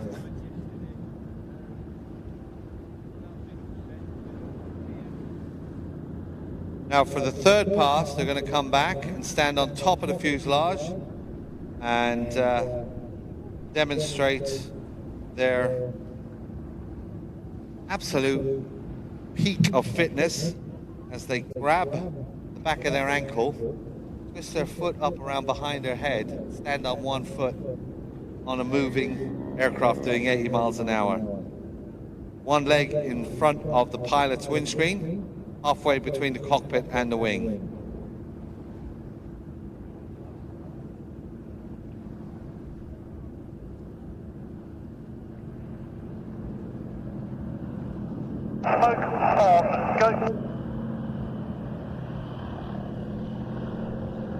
Now there's something you don't see every day. See the ladies just forward of the cockpit?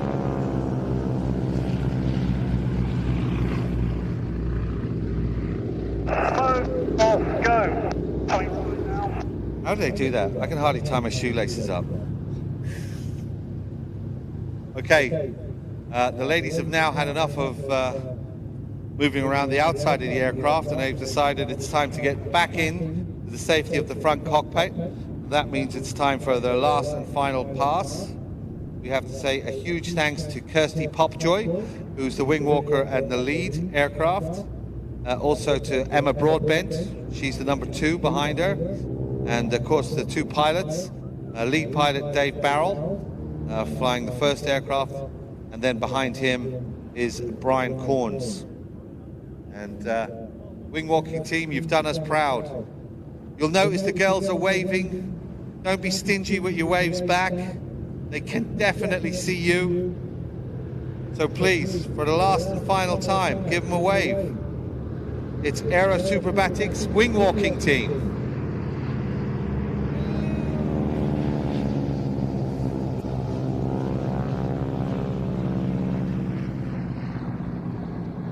They're good, aren't they? I always like to hear this. Okay. Coming up next, we're going to go back into the realm of aerobatics with the Starling team. This is a father and son team flying extra 300s.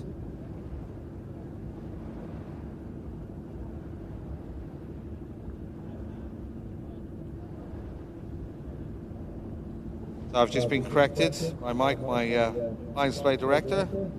Apparently we may be down to just one extra 300 with Tom at the controls.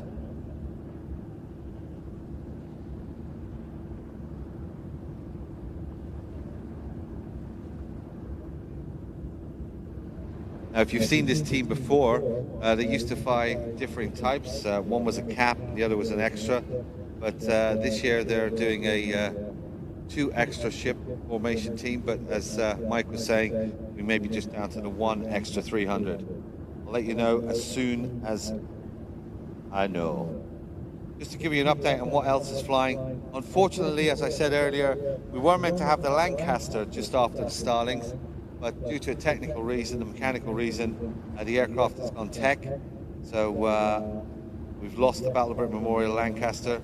The RAF Falcons are going to still be dropping in at about 3:25. The Nat pair, unfortunately, because of bad weather in Wales, they couldn't get out, depart their slot time, and they've missed their opportunity. Sydney Charles display team are back, their Grops. And then the Royal Canadian Air Force C-130 is coming through. There are 3 passes at 4:15. The Gazelle formation team, the helicopters, we saw them earlier, they're going to be coming back and doing a full display at 16:40. WeDram, or waterborne Cessna, will be doing a demonstration of aircraft that can land on water. And the United States Air Force, the C-130J, is coming at 5:15. And the Royal Air Force Typhoon will be ending off our flying display at about 27 minutes past 5, it says here on my piece of paper. That must be true. So still lots to see and do. We're going to wait for the Starlings to come in. If you're enjoying the show, let us know on Instagram. Joe Ayr Show is my handle. Lots of people getting in touch with me, and got to give a shout out to them. Adam, appreciate we've got a job to do, but says not every move needs a comment. You're quite right. Sometimes it's nice to just listen to the aircraft, Adam. I'm big enough to take a bit of commentary advice. I especially don't talk over classic Warbirds and stuff like that. But the aerobatic sequences, yeah, I'll talk over that so I can explain what's going on. Also, don't forget, plenty to see and do on the ground as well. That main area behind me is full of beautiful aviation artifacts. I went down to the Royal Air Force exhibitions down there. They've got some historical documents and pieces from their squadrons on show. The Air Training Cadets, the ATC, they have a couple of simulators you can have a go at. Also, as token, because we lost the Nat, if you want to still see a Nat cockpit, you can go down to the Carlisle Museum. They've actually got the front section of a Nat aircraft where you can sit inside. So you won't see it up in the sky, but it's down in the main section, right in the middle of the entertainment area. So please pop down. Guys from the Carlisle Museum have brought it all up. Got a message here from Keith Phillips. Love to wish Anna and Jordan Phillips all the best for their 50 years of marriage. 50 years. Woo. Their golden anniversary. And that's from Keith, Gail, Sandy, Gavin, Kenyon, Eden. Many, many thanks. Thank you. 50 years. Congratulations to both of you. Scott, he wants to say hello to his 2 boys, James and Liam. Also his uncle Callum, Auntie Kirsty, with the 2 kids, Poppy and Alex, and Uncle Lulu and Auntie Stevens. Hope you're all enjoying it. There's a lot of you at the show today. Hope you're enjoying the show. And Laura McHugh as well. She wants to say hi to Tommy Jackson. And this is their 2nd air show, and they're super excited. If you want to let us know what's happening, whether you were enjoying the show or not, or the commentary, it's Joe Ayr Show on Instagram. Be happy to hear from you.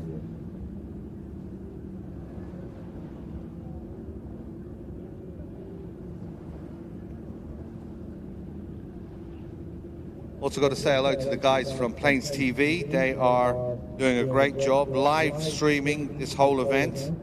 If you Google Planes TV, you can send a link to anybody that's not here, and they'll be able to join in the fun over the Clyde, and also everybody listening on Planes TV. Hope you're enjoying the show. Weather is fantastic here, perfect for air shows, and we just wish you were here to join us.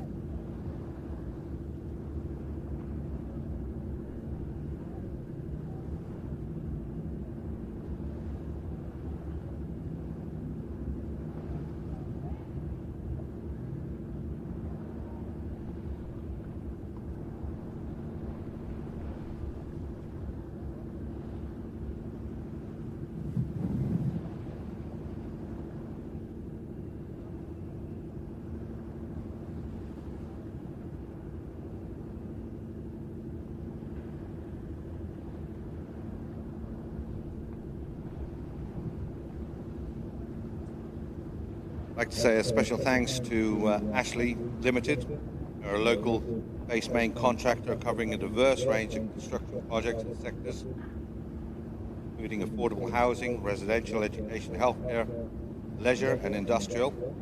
They are very proud of the employment and supply chain opportunities they've provided over the years. Strong belief in the apprenticeship professional trainee programs.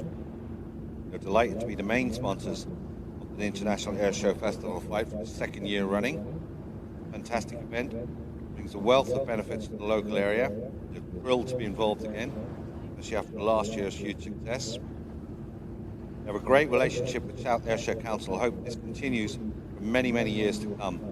To all in attendance, they want to wish you a brilliant day. If you want to know more about them, ashleyscotland.co.uk. Also, a big thank you to Spirit Aerosystems, one of the world's largest manufacturers of aerostructures, serving the commercial, aviation, defence and regional business jet sectors.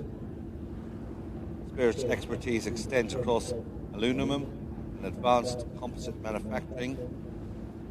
The company's core products include fuselage, integrated wings, wing components, pylons and nacelles. The company's got locations all around the world: France, US, Malaysia, Morocco, over in Northern Ireland, just across the water, and of course here in Prestwick. More than 1,200 people are employed in a diverse range of skills, including engineering, procurement, finance operations, and a lot more.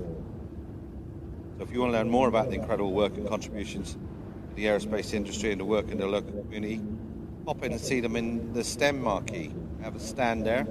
Go talk to the Spirit stand. Also in there are Ayrshire College.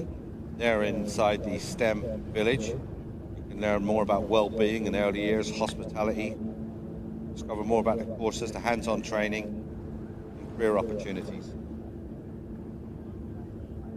So a big thanks to all our sponsors, but now coming in from the left, it's the Extra 300 from the Starling team.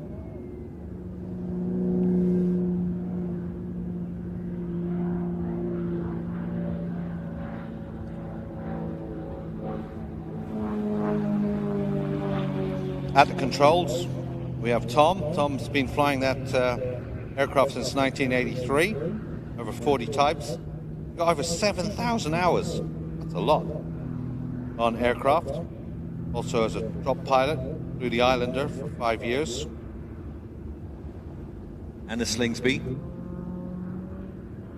this aircraft, the Extra, was originally built for dominating the world aerobatic scene.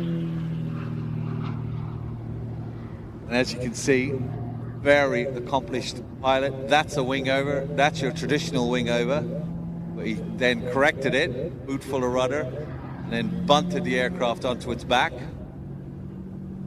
Powered by a Lycoming engine. Unlike the jet-assisted pits, you'll notice he will be trading off height for speed.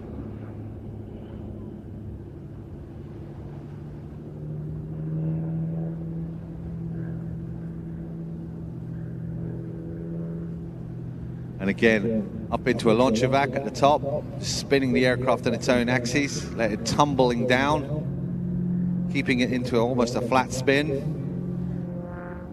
And a normal aircraft, you'd want to get out of that as quickly as possible because you want to get the air flying over your wing control surfaces. There you go, that snap roll. Now, unlike the pits, which is about a 360-degree roll rate a second, these extras roll at 420 degrees a second. So they have a even faster roll rate. And again, you'll notice when the aircraft is maneuvering, look at its wings, look behind its wings. That's its ailerons. And they are massive. They nearly go the full length of the wing, from the wing root all the way out to the wing tip. And that gives it huge aileron authority. Into the inverted. Little 4-point hesitation roll back into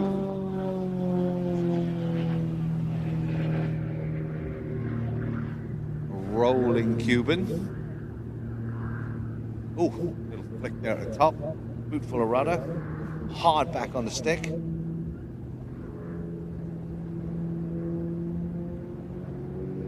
Tom started aerobatics back in 1992, where he was flying Slingsby's. And in his very first year, he became a champion. He won the Tiger Trophy. He then started flying a Zlin 50, which then brought him up a class. He went up into the advanced level. And since then, regularly been flying a Cap 232.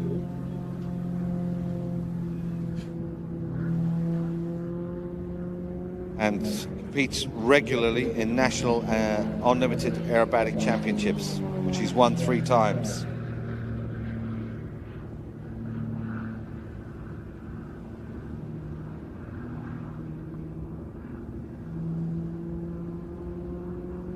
These extra NGs are the go-to aircraft now at the moment, the next generation. Extremely light, extremely powerful. They are actually 2-seaters, so you can go along for a ride if you want to feel what 9G snap rolls feel like. Another wing over. And then just tumbling the aircraft down.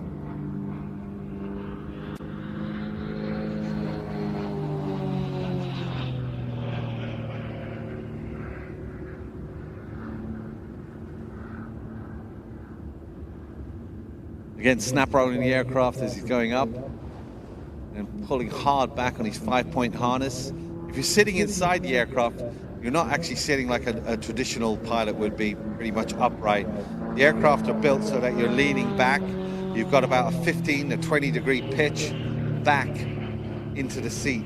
That sort of dissipates the G load across the whole of the body. It helps you pull a lot more G. So you're almost lying back. You've got a control column between your knees, and that is, if you sit inside the aircraft, you think, wow, this control column is really long. It's sticking right up. It seems to be a little bit too long, but that gives you a lot more authority. And when you're pulling the aircraft around at the top of these big maneuvers, you need leverage. There's no hydraulic systems on these aircraft. It's all cable.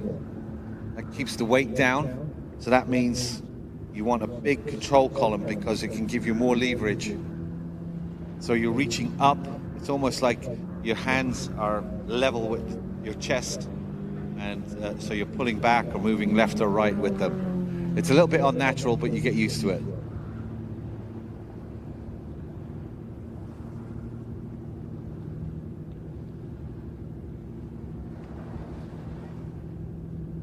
Again, good demonstration of the power to weight ratio of the aircraft, where it can just stay in the hole there. But unlike the pit special that we saw that could hover, this aircraft still has to keep moving forward. It will come into a stop when it's into the vertical, and we should see that when it goes into the launch evacs. Then it departs. And here we go, a big boot full of rudder, so kicking with his feet left and right to move the tailplane at the back of the rudder, and that gives you that movement from left to right while he's doing the aileron rolls at the same time.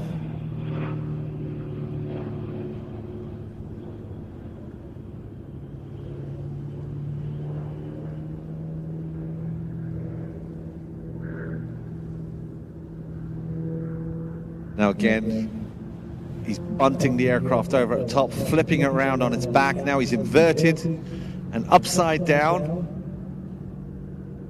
rolling the aircraft down on a 45.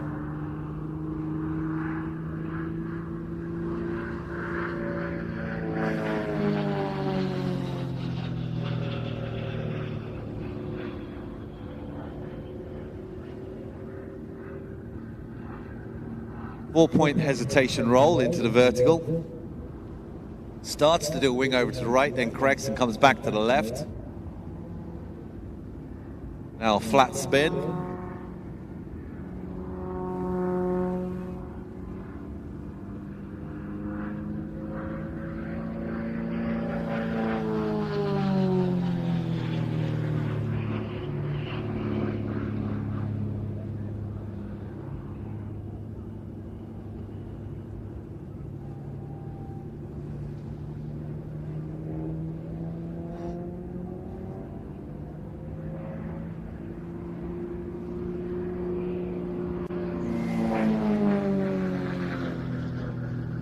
You can see the aircraft has clearly got a fixed undercarriage.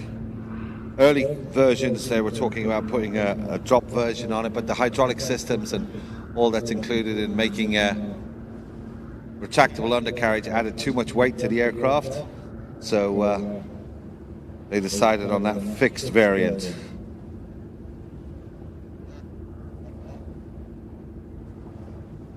So, for the last time, Tom takes the aircraft out to her right. Starling teams depart in their Edge NG, extra NG. So that means we're moving on and upwards. So, next aircraft that we were hoping to have, as I said, was the Lancaster, but unfortunately we've lost that.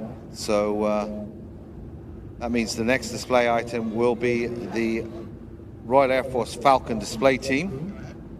And yesterday they did a fantastic drop, and doing the commentary for that was Flight Lieutenant Catherine McKenna. I'm sure she's going to be back today to do that as well.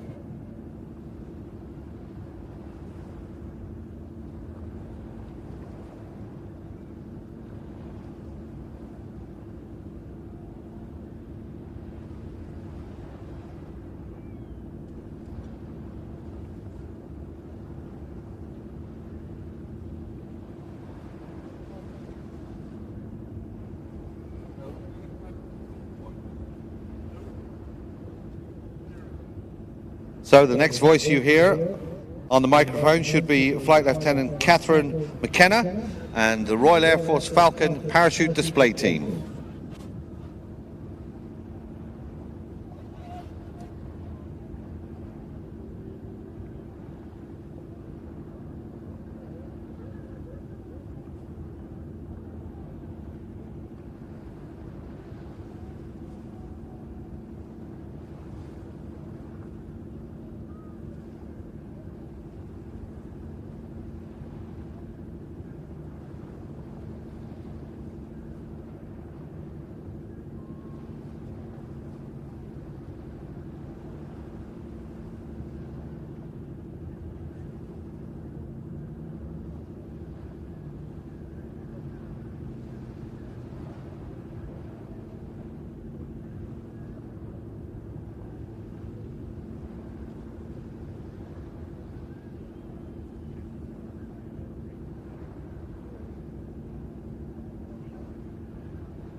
So, ladies and gentlemen, I did mention this earlier that we do have a drone here today, and very shortly it's going to go flying. That's our drone. We control it. The Flying Control Committee control it. So these are the people that are in charge of the whole air display.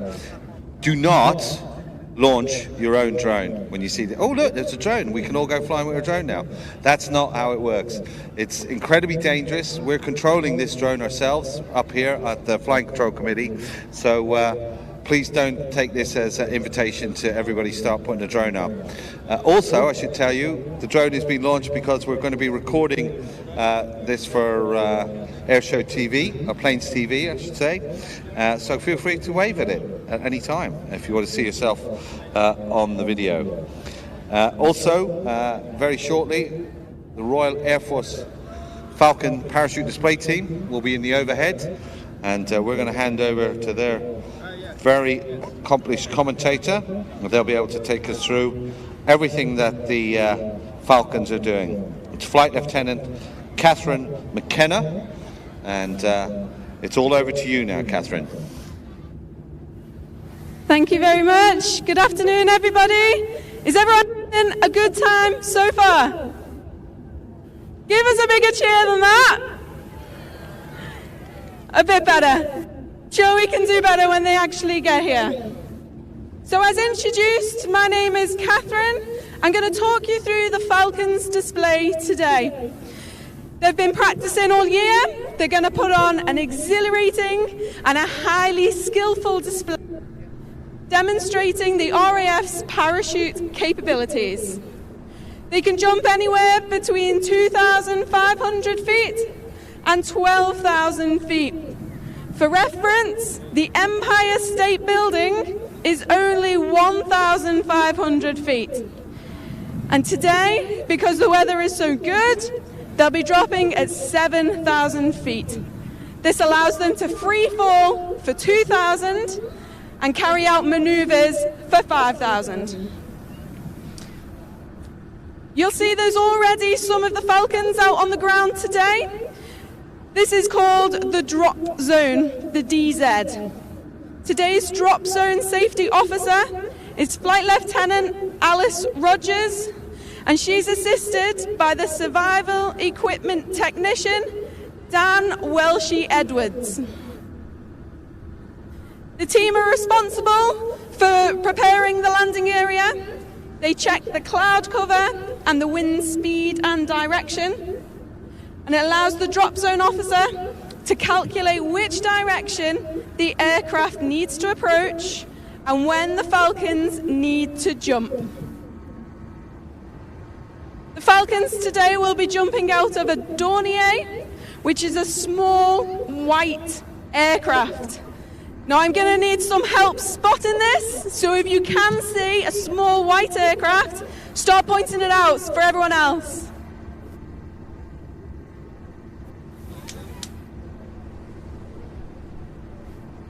Yeah, we can see a small white aircraft over the sea. So if you want to turn your direction to the back, facing over the sea, there is a small white aircraft just circling around. The team coach today is Flight Sergeant Liam Lyons, and it's his job to guide the aircraft to the right spot and to get all the Falcons onto the ground. Inside the aircraft, a red light will signal for the Falcons to prepare to jump. They'll be checking all their safety equipment, and they'll be psyching themselves up as well for this rush of adrenaline. When they do jump out, each one will leave every 3 seconds.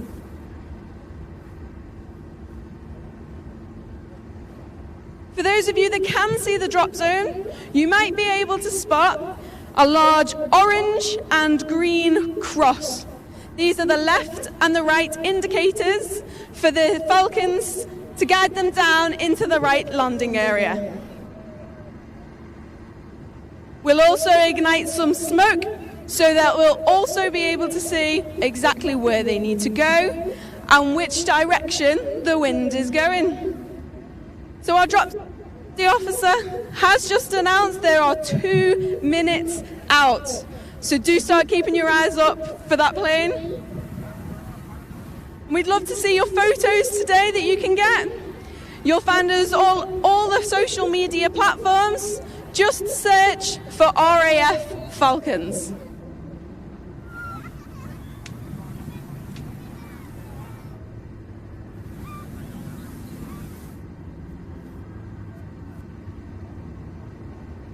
A little bit of information about the Falcons.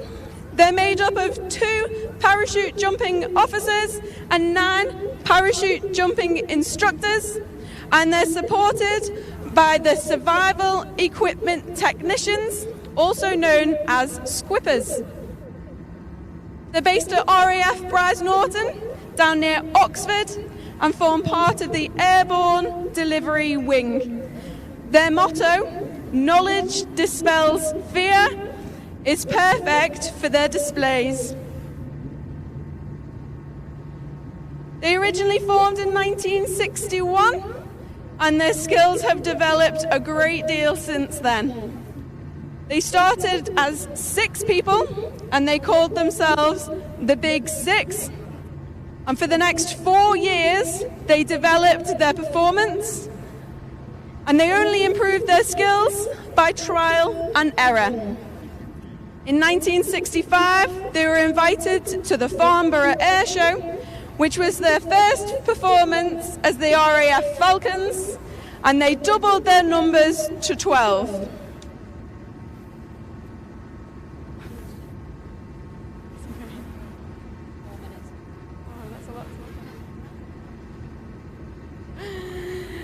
Unfortunately, ladies and gentlemen, that was a dummy run, and they're having to go around again.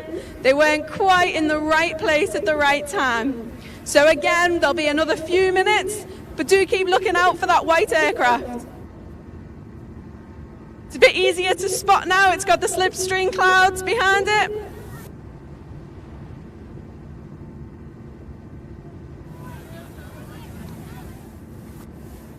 We're lucky enough today to have our PR tent, which you can see just to the side of this drop zone.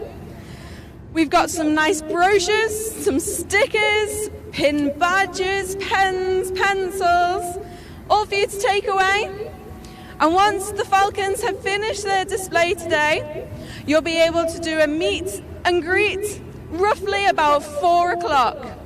So if you want to get some signatures and some autographs and some nice stickers with faces, this is where you'll be able to find them.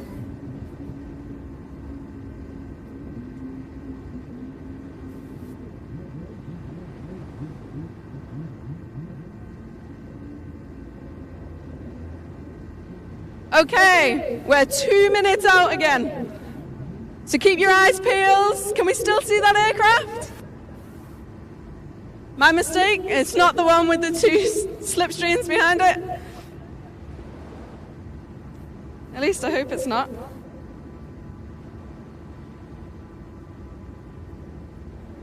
But the aircraft is now going back over the sea.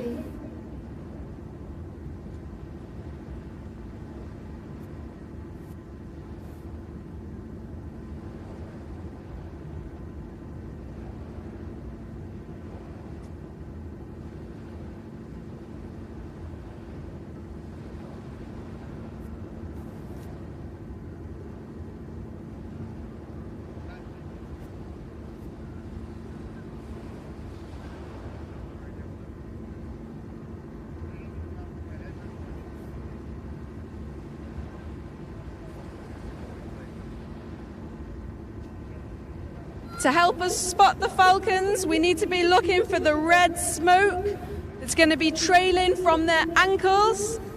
They have small canisters fastened to their boots, and as soon as they jump out of the aircraft, they'll pull the tag and the red smoke will stream behind them.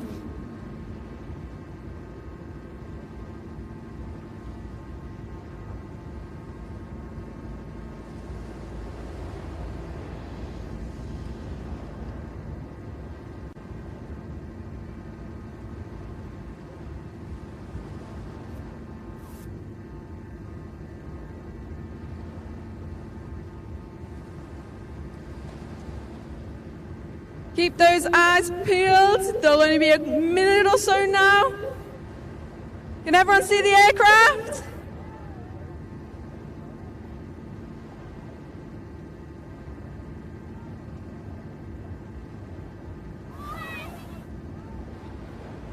It's almost directly above the showground.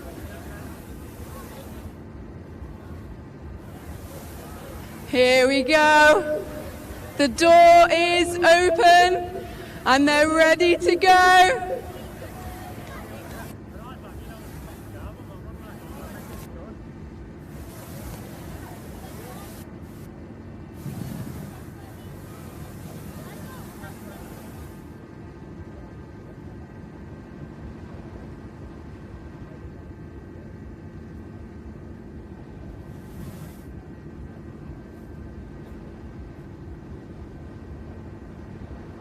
That red light's going to be flashing now, and they'll jump every 3 seconds. Try and count them as they come. There they go. There's 1, 2, 3, 4, 5, 6, and 7. This is their 2,000 feet of freefall, where their coach is happy. He's going to put them into their first formation.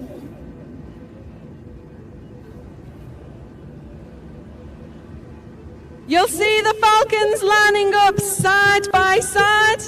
This formation is called ducks. When they go one behind the other, this is called snakes.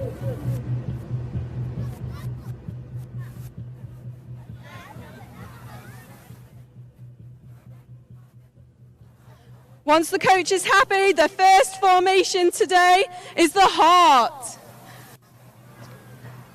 Get your cameras at the ready. Today we want to dedicate the heart to Marin, Zoe and Odin, the nieces and nephew of our very own Falcon and Scottish laddie, Sergeant Greg Ashleby.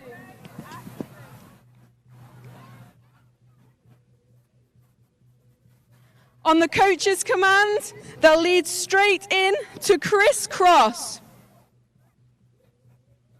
Here they'll travel at over 45 miles per hour, and they'll come within just a few feet of each other.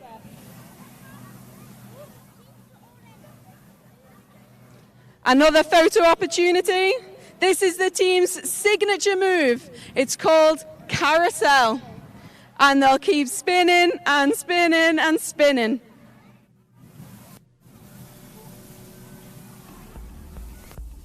This whole display requires a great deal of skill, as well as of a lot of trust between the team.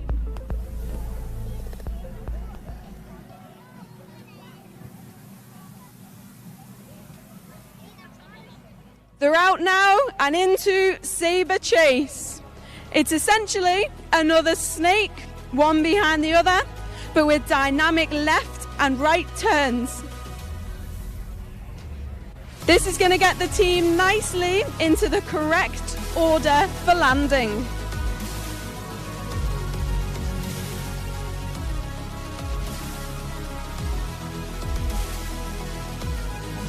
As I said before, any photos and videos you manage to get today, we would love to see what you've got. So please do upload it onto the social media platforms. Just search for RAF Falcons.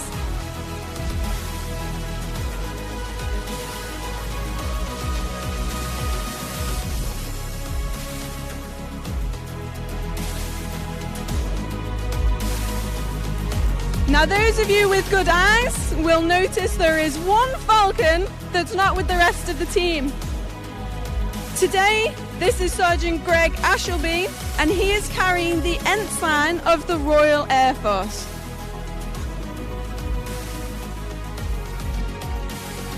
You'll also be able to see the Dornier, the aircraft they've just jumped from.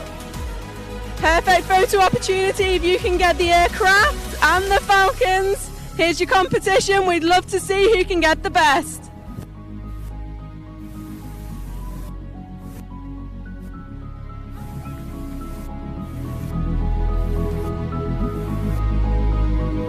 the team are just about close enough to hear you, so please put your hands together. Give them a warm welcome as they come into land.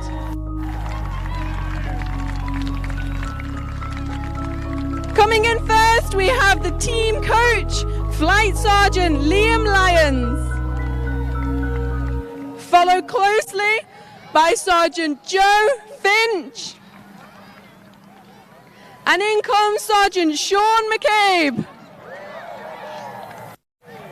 Sergeant Andy Lynch. Sergeant Marcus Shields. And Sergeant Owen Collins.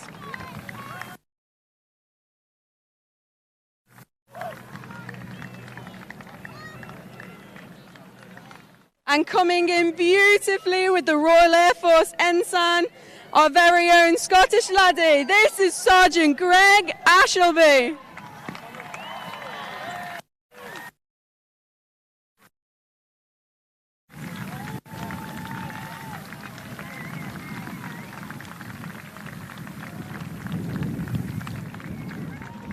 We haven't quite finished the display.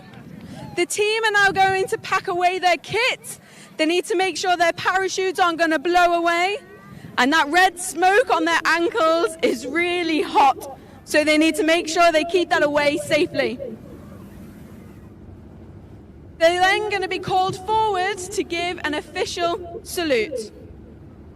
Today, the official salute will be taken by Air Officer Scotland, Air Commodore Bill Gibson.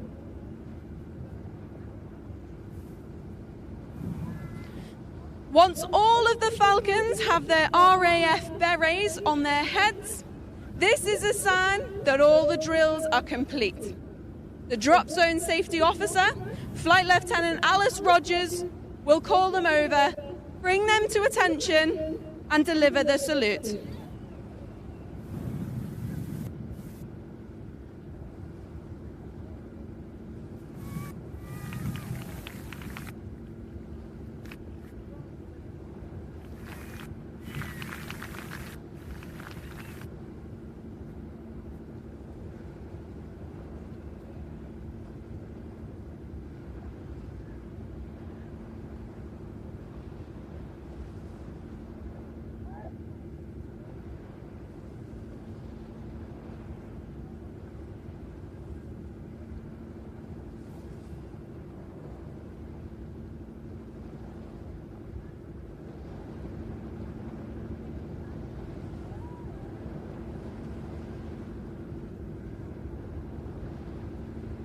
Ladies and gentlemen, the Royal Air Force Parachute Display Team for 2024, the Falcons.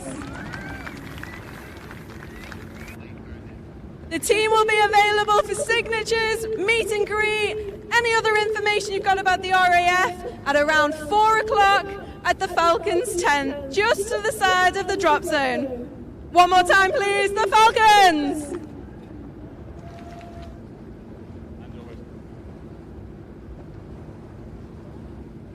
Well, a big thanks to the Royal Air Force Falcon Parachute Display Team, as always, bang on the spot. We've now got a revised version of our flying order, so unfortunately we lost obviously the Lancaster. We should have had it by now, and the Nats couldn't get out of their airfield because of bad weather. So that means next up will be the Sydney Charles Display Team in their Grob powered gliders. Now, if you were here last night, you would see a very different show from what you're going to see now, because these Grobs are also kitted out with pyrotechnics, so they can fly in the dusk, in the fading light, launching fireworks, and also the aircraft themselves are covered with LEDs, so they glow in the dark. But because now they are just doing their daytime show, there'll be none of that. But still a very entertaining display from a father and son team in the powered Grop 105s. After that, we're going to have the Royal Canadian Air Force come through in their C-130Js, doing 3 fly passes. The Gazelle formation are going to be here just before 4 o'clock. And then we Dram with Hamish at the controls at just about 20 past 4 this afternoon. We're going to see what a seaplane looks like. He's going to try and do some water landings as well, touch and goes. Then we're looking to the C-130 from the United States Air Force, not the Canadian Air Force. And then rounding off the show around 5 o'clock this afternoon, the Royal Air Force Typhoon in full military reheat. Very loud, very, very entertaining. Still lots to see and do on the ground though, of course.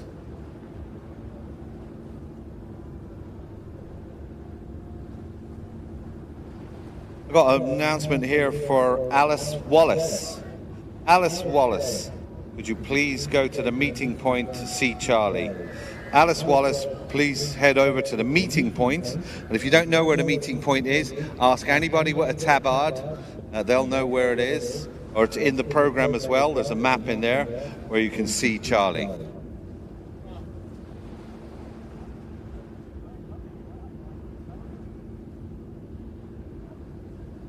So next aircraft should be along in about 5 minutes' time. As I said, it's a father and son team flying the Grob 105s. So Grob, of course, very well known as a manufacturer of gliders, but they do a powered version as well. And that's what we're going to see today. So lots of people reaching out on Instagram, saying how much they're enjoying the show. Thank you for that. Alan Carr wanted to know, what's your favorite aircraft today, Joe? Well, I have to say it's Richard Goodwin and his jet pits. I do love that aircraft, and it just defies all laws of aerodynamics and aerobatics. It's a unique aircraft. It's a one in the world. It's a tie between that and the Navy Wing Stinson, because again, it's a one only in the world left flying. I don't see it very often, even though it's based in Yeovilton, just down the road from where I live in Somerset. So between the Stinson and Richard Goodwin's jet pit. In fact, that's a really good question Andrew asked. Could you let me know what your favorite display item has been, even if you were here last night as well? What was your favorite aircraft? Let me know on Instagram at Joe Air Show, J-O-E Air Show. I'd be really interested to know what that was. So many good aircraft here today. Tactical Hot Dog, now there's a great name. He wants a shout out for Andy's Man Club. They meet on Mondays at the Wellington Wellness Centre in Ayr. It's a men's health group. And if you feel like you want to go along and have a chat there, every Monday at the Wellington Wellness Centre in Ayr, Andy and his men's club are very happy to sit down, have a cup of coffee with you and a chat if you fancy it. Andrew McIntosh, he's enjoying the show. He's 2-year-old, first time here, but apparently he's fallen asleep. If you have got kids here, please keep them covered up because it is super sunny. And you know how easily they burn, so make sure they've either got a hat, some sort of sun cream on them. And he does assure me, though, that it's not my commentary that made him fall asleep. Mate, I'm not so sure. There was another Andy that said I was talking too much. Baby J, hi Joe, he's loving the commentary so far. This is Tom's first ever air show, and he's a lover of planes. So Tom, hope you're having a great time. Your mom, Claire, says enjoy the show. Don't forget you can see some airplanes close up. There's a Chinook mock-up down at the RAF village, and also the Carlisle Museum is here with the front nose cockpit of a Gnat, so if you want to get him to sit inside a real aircraft, he can as well. So bring Tom down there, Claire, he'll love it. Jason Bennett also wants to thank all of the air show personnel and the commentary team, and he's currently at the air show and really enjoying it. Look out for the Ryanair web seating. Yeah, I got that. So yesterday when the wing walkers girls were sitting on the front of the wing, I said, wow, I wonder if Ryanair are going to bring that in as a new cheap ticket, sit on the front wing of things. Got to say happy birthday to Reed. That's from Leanne Swainton, Mom and Dad, Larkin and Connell. It's his 14th birthday. Happy birthday, Reed. Hope you're enjoying the sunshine. Give us a shout out on Joe Ayr Show on Instagram. Also, don't forget everything going out live on Planes TV. If you want to send a link to your friends and family, they can actually watch the show. So I'm just scanning the skies now. So a lot of the aircraft that we had today, a lot of power, lots of flick rolling and doing that. But if you look straight up now, you'll see a very different form of flying. These are the Grop 105's motorized gliding, and this is the Sydney Charles display team.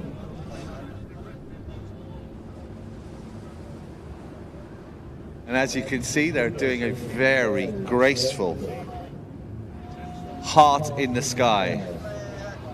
Weather is perfect for this. That should hang around for a long, long time.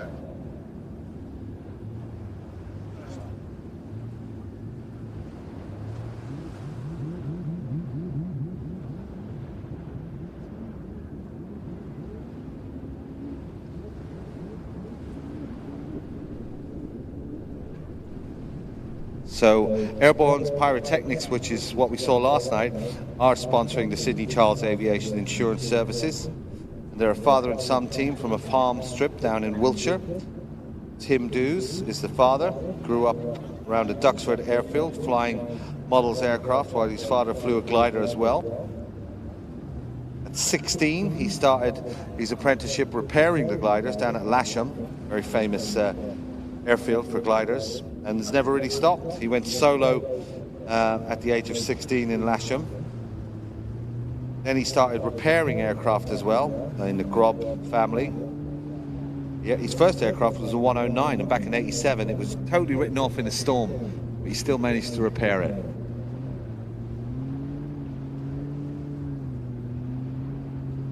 Now, this is really about trading off a lot of height for the maneuvers, but because they've got that massive wing, they're generating an inordinate amount of lift.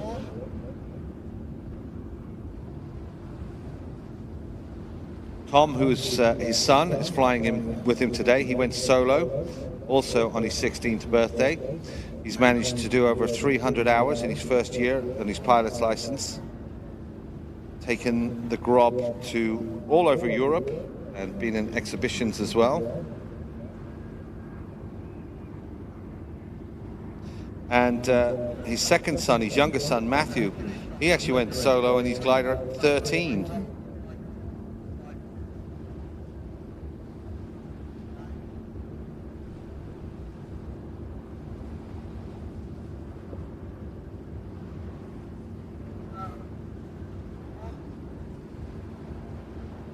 So Tom's oldest son, Ben, he's been flying with him since 2010.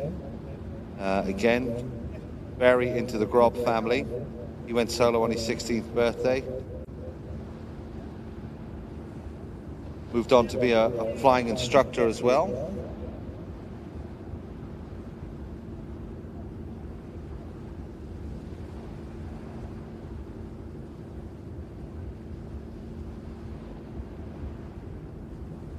I'm a big fan of gliding. I do a lot of it myself as well down in the Mendips, and it's a very, very economical way to go flying. If you want to get into flying, I highly recommend doing some gliding courses first, because it'll teach you the basics. It'll also teach you the best way to glide an aircraft if you have a power trouble. And a lot of very accomplished pilots that I know from the airshow scene, they started off their flying career by doing gliding.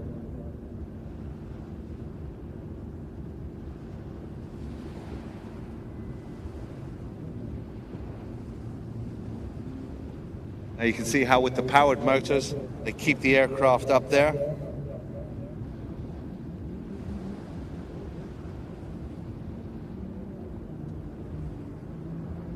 Grob has a wingspan of 17.5 meters and an empty weight of just 850 kilos.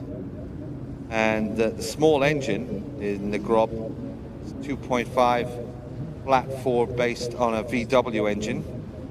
Only got about 95 horsepower, but it has a glide of 28-1. So this aircraft, the Glob 109B, can fly for up to 6 hours. 6 hours on on its 100-litre fuel tank at about 85 knots. Now, believe it or not, it hasn't got a pressurized cockpit, but he's had this aircraft up to 13,000 feet around Mount Cook in New Zealand.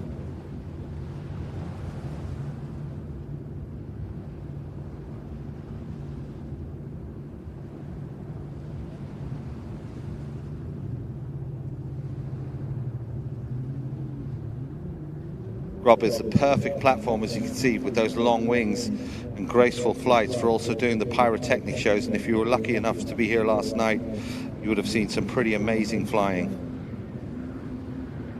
So we're going to sit back, relax, and just watch the graceful grace that is the Grob 109.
wings waving. Means it's cheerio from the Sydney Charles display team in their Grop 109s as they head back to land after a very entertaining display. I have some housekeeping announcements. Alice Wallace, please make your way to the meeting point to see Charlie. Alice Wallace, please make your way to the meeting point to see Charlie. And also Steve Cahill, contact any welfare or first aid straight away. Steve Cahill, look out for welfare or first aiders.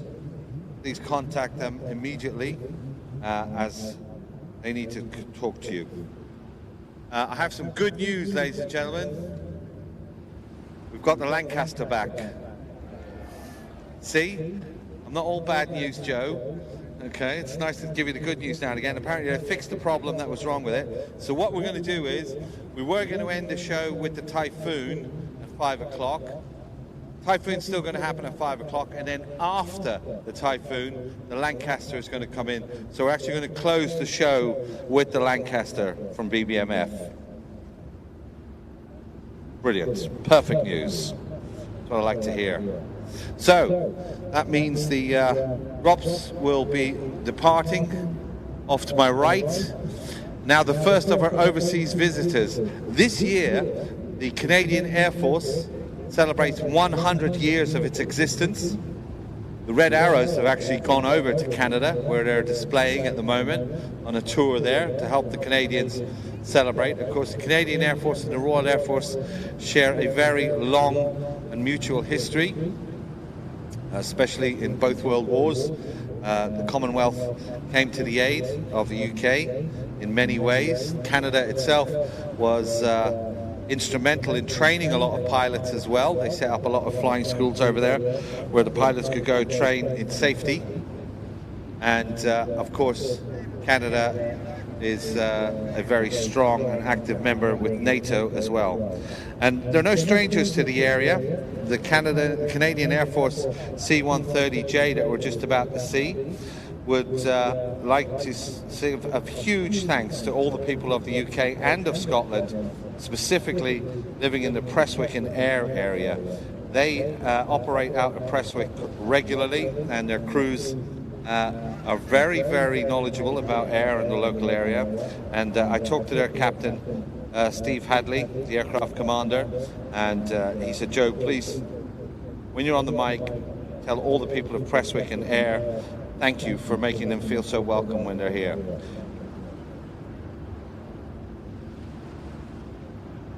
Now, the aircraft will be coming in and doing 3 passes. Captain Steve Hadley, as I said, is the aircraft commander. His co-pilot is Captain Eric Rob Billard. He's the first officer. Master Corporal Colleen McFarland is the load master, and Master Corporal Michael Dougley is the tech crewman. So those crews will be coming in very shortly. They'll be doing 3 passes. I can see them off to my left-hand side already. The Hercules, of course, is an amazing aircraft. Somebody told me earlier on it's nearly 60 years old in its design. Hard to believe it, but it still forms a vital role in tactical support. And there's many variants of it. It's served with Coast Guards around the world. It's served with Army, Air Force, Navy as well. You can get in and out of rough airfields. So from the left, the Royal Canadian Air Force C-130J.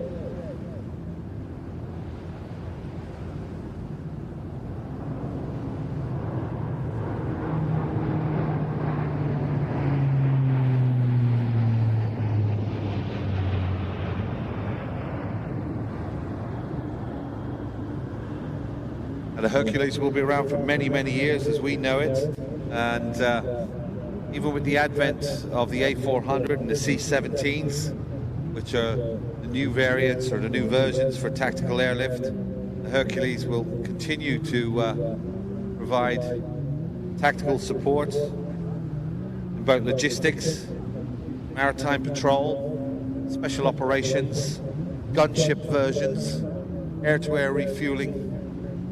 Really is the the workhorse many, many air forces around the world and will continue to be for a long time. The J version is the latest and the greatest. Full MFDs on front, so multifunctional displays. It has a HUD, has a drop-down HUD, so you can see everything in front of you without having to look down on the panel. Very, very helpful in tactical situations. 4 engines, of course, gives it amazing reliability. Now, I think he's dropped the back door because they can fly along. Obviously, when they're doing parachute jumps, parachutists can come out the side doors, but also some of them can come out the back. And if they're doing pallet loads where they're dropping off supplies, jeeps, armored personnel, yep, looks like the rear door is open. So have a look inside the rear door, see if you can see someone. Normally there's somebody there waving. That might be the loadmaster, Colleen McFarlane.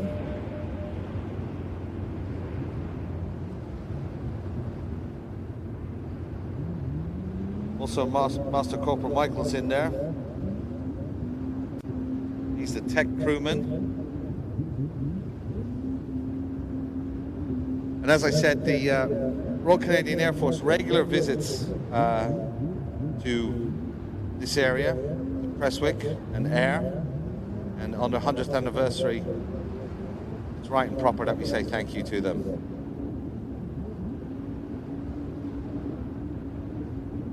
Hercules went through many iterations, and with the J they actually stretched the fuselage as well and made it a lot longer, and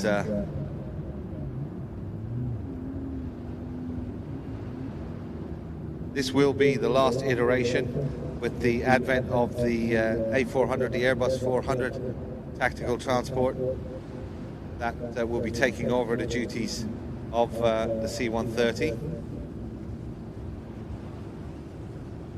And already they're planning a replacement for that aircraft as well. They're also very popular in the civilian world. Disaster relief, the UN keep a very large fleet of them as well. And because of their ubiquitous supply of spare parts and trained crews, as well as trained technicians, as I said, they will continue to be operated many, many years to come. So for the last and final pass, say a big thanks. Congratulations for 100 years of the Royal Canadian Air Force, the C-130J Hercules.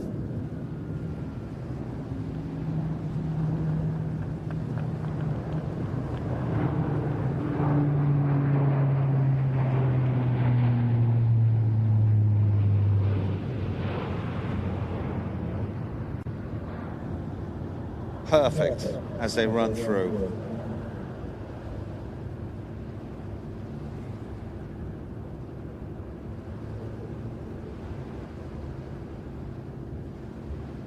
So again, can I repeat those announcements? Steve Cahill, please contact any welfare or first aid straight away. That's Steve Cahill. Contact any welfare or first aid straight away. And also Alice Wallace. Alice Wallace, please go to the meeting point where Charlie is waiting for you.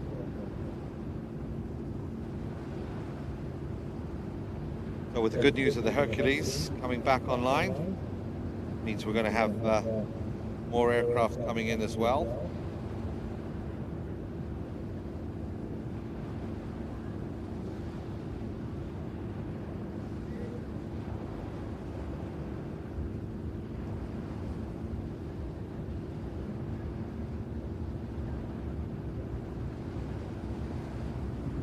So coming up next, we're going to have the Gazelle formation team.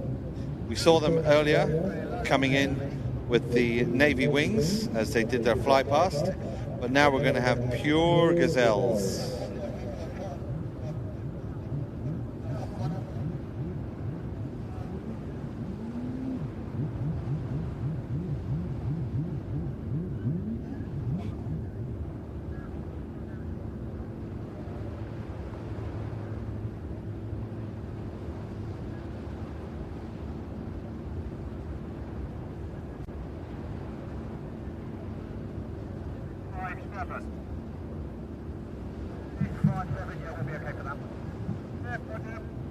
So we just got confirmation from our display team that the Gazelles will be here at 5-7, so in about 5 minutes time we'll be able to see them come in from your left hand side and then straight into their display.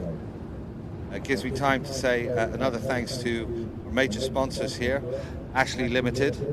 They're the locally based main contractors covering a diverse range of construction projects and sectors, including affordable housing, residential, education, healthcare, leisure and industry. Very proud of the employment and supply chain opportunities they've created over the years, and they have a strong belief in the apprenticeship and professional trainee programs. They're delighted to be the main sponsors of the International Ayr Show Festival of Flight for the second year. Fantastic event for them, bringing wealth of benefit to the local area, and they're thrilled to be involved again, particularly after last year's resounding success, and very happy to continue their great relationship with the South Ayrshire Council and hope it continues for many years to come. If you want to know more about Ashley, go to ashleyscotland.co.uk. Collins Aerospace as well reaches across the markets it serves with its vast portfolio of expertise to dream, design and build without limits. They're enabling hybrid electric propulsion for more fuel-efficient flights, where they create lighter weight, higher performance structures to decrease the maintenance needs, reducing pilot workloads with more autonomous operations, and combining modern designs with innovative technology for a best-in-class cabin experience. They harness the data to connect the aviation ecosystem and modern battle face. And they're driving forward more sustainable practices and products, accelerating technologies and embracing digital transformation, and doing so pushing limits of what's possible. We say a big thanks to them, Collins, and for supporting us. BA Systems, of course, they have that wonderful exhibition trailer down by the STEM tent, so pop down and see them. They have a long and proud heritage in development, manufacturing, upgrading and support of world-leading combat and fast jet training aircraft. They can actually trace their heritage back to the aircraft BBMF and all the way up to today's Royal Air Force Typhoon. Whilst at the heart of UK's military aircraft capability, BAE Systems is passionate about sponsoring the STEM area of the show. Come out and check that amazing exhibition trailer as well. There's some mind-blowing technologies in there that we'll be happy to show you. BAE Systems, where you can be part of something bigger where it counts. I'm going to say big thanks to Stagecoach as well. They're the International Ayr Show Festival of Flight is here. Stagecoach has been taking us in and out, and the bus services make it easy for you to get to and from the festival, so you can spend more time enjoying the amazing aircraft and less time worrying about parking. Don't forget you can download the Stagecoach bus app, plan, track and buy your bus ticket before you board. So, very shortly we should be seeing Gazelle aircraft coming into the overhead. I can see them out over the head, airhead to my left. They'll come running in from the left-hand side.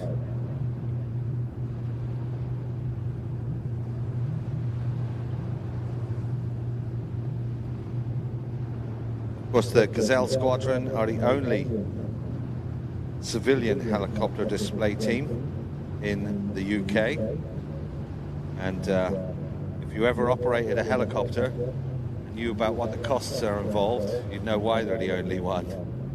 It's a lot more expensive to maintain a helicopter than it is a fixed-wing aircraft. So we're doing well to keep 4 of these aircraft or helicopters up in the air.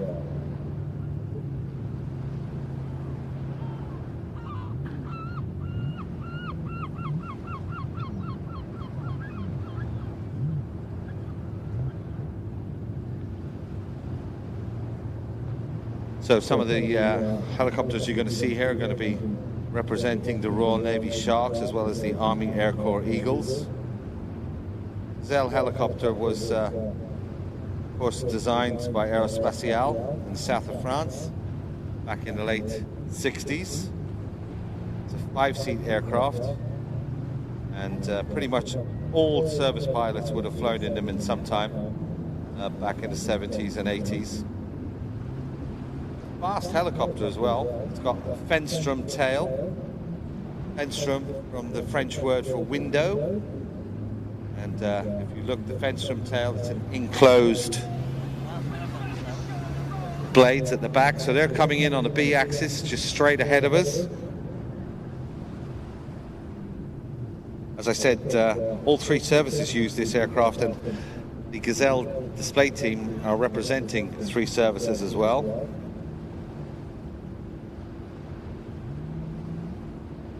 It was used for battlefield observation, for light transport, reconnaissance. The British Army also used them for air observation posts where they would direct artillery fire on the enemy. I remember seeing Gazelles armed with the early version of the Maverick missile as well. So here they come, ladies and gentlemen. It's the Gazelle team.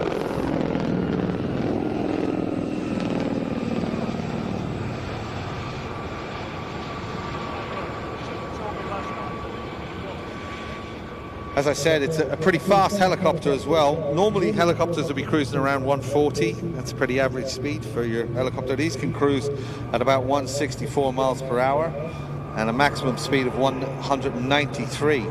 And it still, to this day, holds the record for the fastest single-engine helicopter ever manufactured.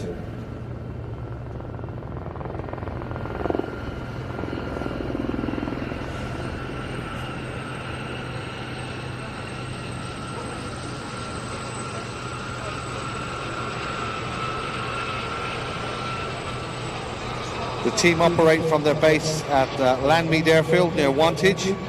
It's predominantly made up of ex-Army Air Corps, Royal Marine and Royal Navy pilots.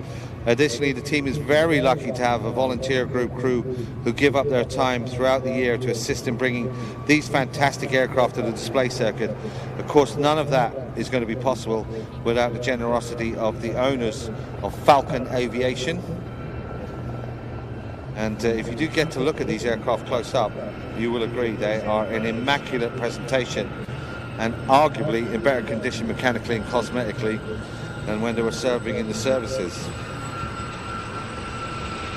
I'm talking about the helicopters now, not the pilots, when I say it's in better condition.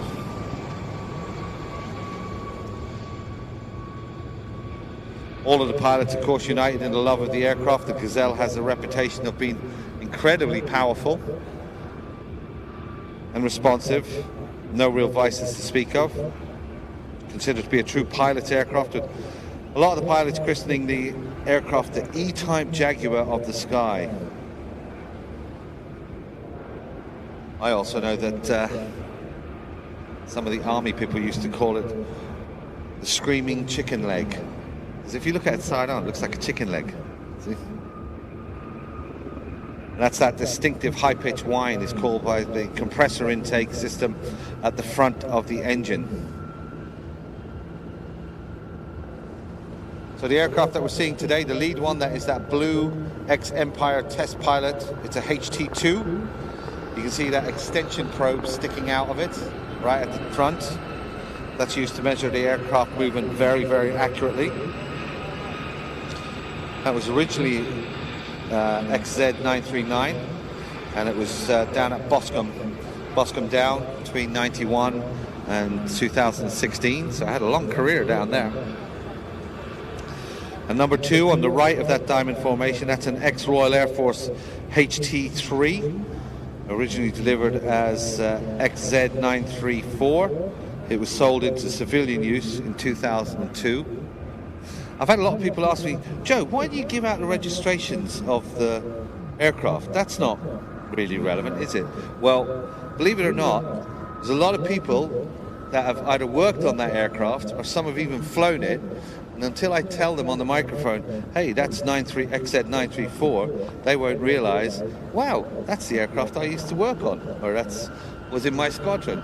So that's why, as a matter of course, we always give out the aircraft registration of the aircraft that are displaying. Hopefully that someone will reach out and tell us about their time in the services with it.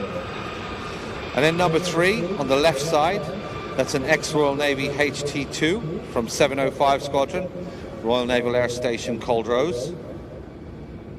This had the registration of XW857 and it was used by the Sharks display team. So the Sharks were the rotary version of the Red Arrows back in the day, flying in the 1985 season.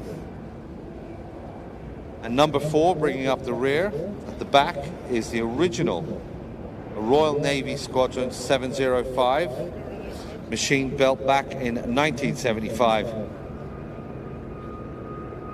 And today's pilot, Kev Mattison, enjoyed his first helicopter solo flight in that exact aircraft back in June of 1983. So imagine the pilot, Kev, flying it back there, 1975, and then all those years later, he's displaying it. Or 1983, and all those years later, he's displaying it. I bet he never thought he would be doing that.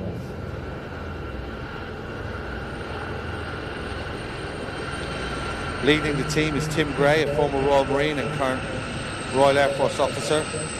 He has experienced operations all over the world on multiple types of aircraft. Tim is currently flying the C-17 at 99 Squadron. He has 8,000 hours, 3,000 of which are on the Gazelle, and he was a former member of the Army Air Corps Blue Eagles. Andy Wesley, he's flying for over 40 years at number 2, known as a military pilot, initially with the Royal Marines and then the Army Air Corps. Knew the Gazelle and the Lynx, operated in the Falklands, Belize, Cyprus, all over Europe, 2,000 hours plus on the Gazelle, and now flying the Global 600 BizJet. That's a nice job.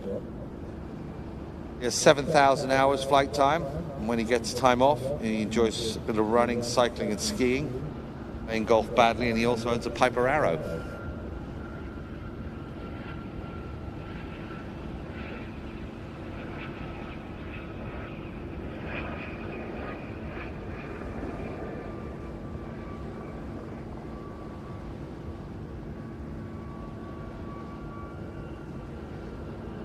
So I'm going to go back onto the air channel, see if we can pick up some of the chat from the cockpit between the teams. Watch as they come from left and right in an opposition. Helicopter coming from your left is going to go in between the aircraft coming from your right.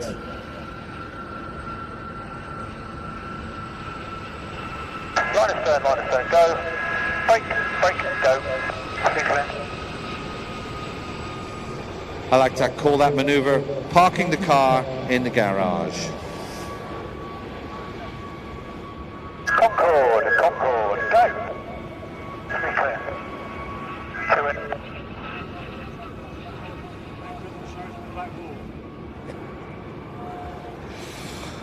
So number 4 is now going to come and join up with the rest of the formation, and they're going to position themselves into the Concorde formation.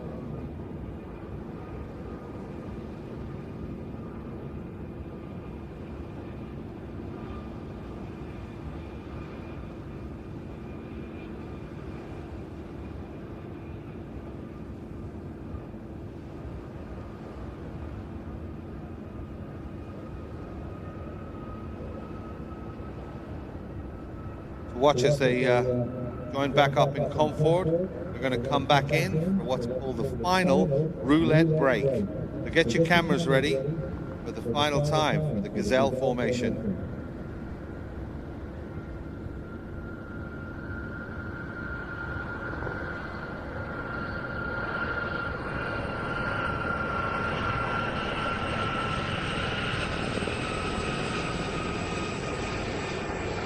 Clearly in the shape of Concorde.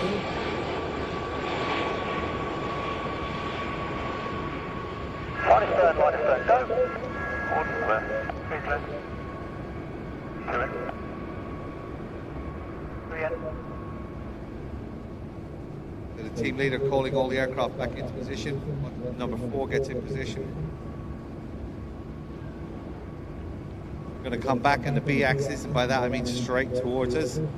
As they started the show, that's called the roulette break, a great camera opportunity. We'll listen in on the cockpit. Team leader will call the break. 1 and 2, 1 and 3 to the left, 2 and 4 to the right.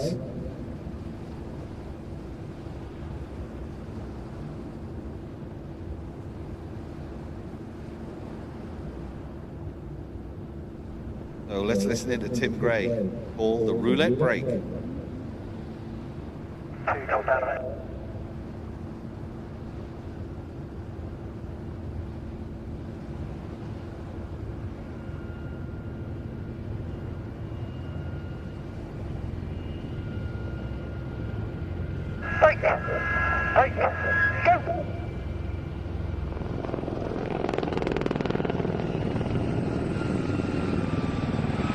Ladies and gentlemen, for the last time today, we have to say a big thanks to the Gazelle Squadron display team. Now we've got a very special aircraft coming up next as the Gazelles position themselves, return back to Prestwick where they'll refuel.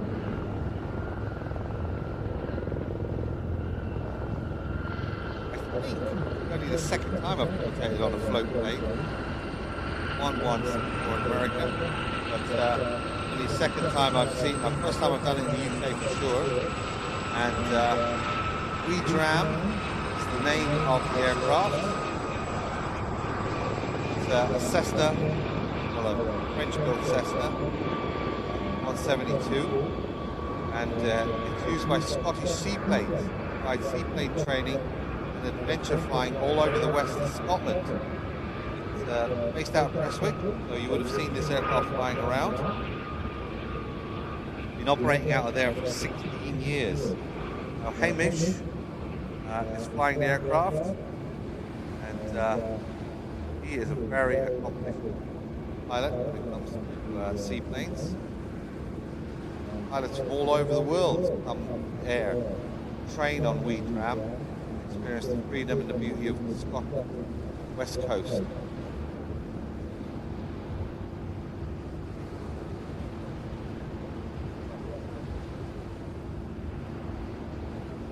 Before we see Warbirds, like they want to come back and do another break. No good at it last time.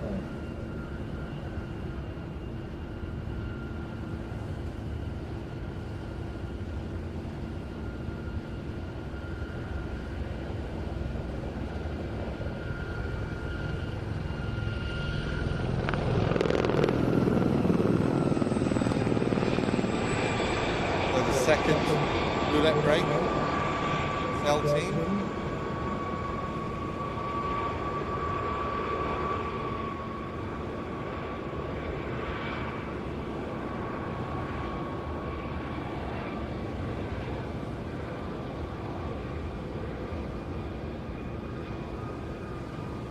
Pilots from all over the world come to train on the aircraft coming up, Warbirds, and experience the freedom of Scotland's west coast.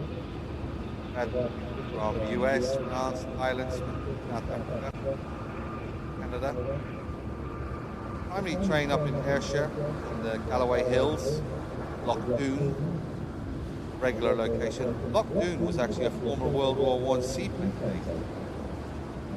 A lot of seaplane activity up there, Second World War as well. They also go further afield, they find themselves seaplane safaris at Loch Lomond, Mull and Loch Skye or beyond. We did hope to have Hamish here last year with Warbirds, but it was grounded for 11 months with engine delays. Thankfully the engine has now all been fixed. It's got over 50 hours on it since then, so it's well run in, and he's enjoying it.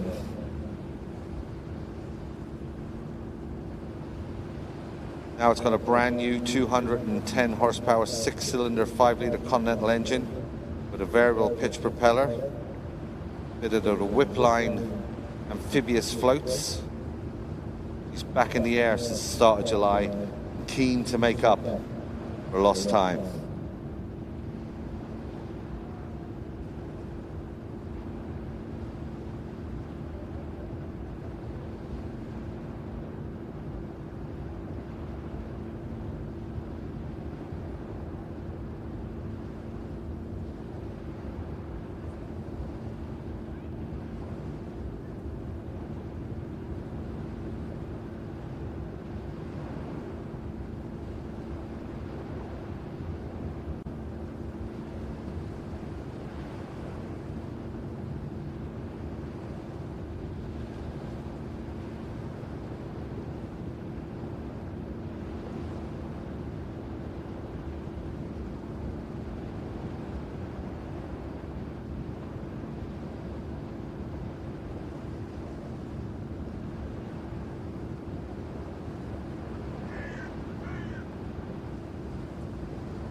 So I've just been monitoring on the display frequency, and Hamish has come on to that. He'll be here very shortly.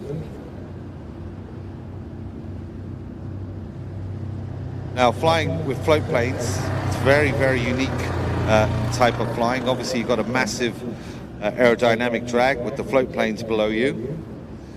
But also when it comes to landing and takeoff, it's a very, very different technique. I won't pretend to know a lot about it. I've never done it myself. I've only been in an aircraft that's flown it. I know there's this thing called a step, and once you're up on the step, it's the little kink on the float plane below it. So there's two things that you need to know about the step.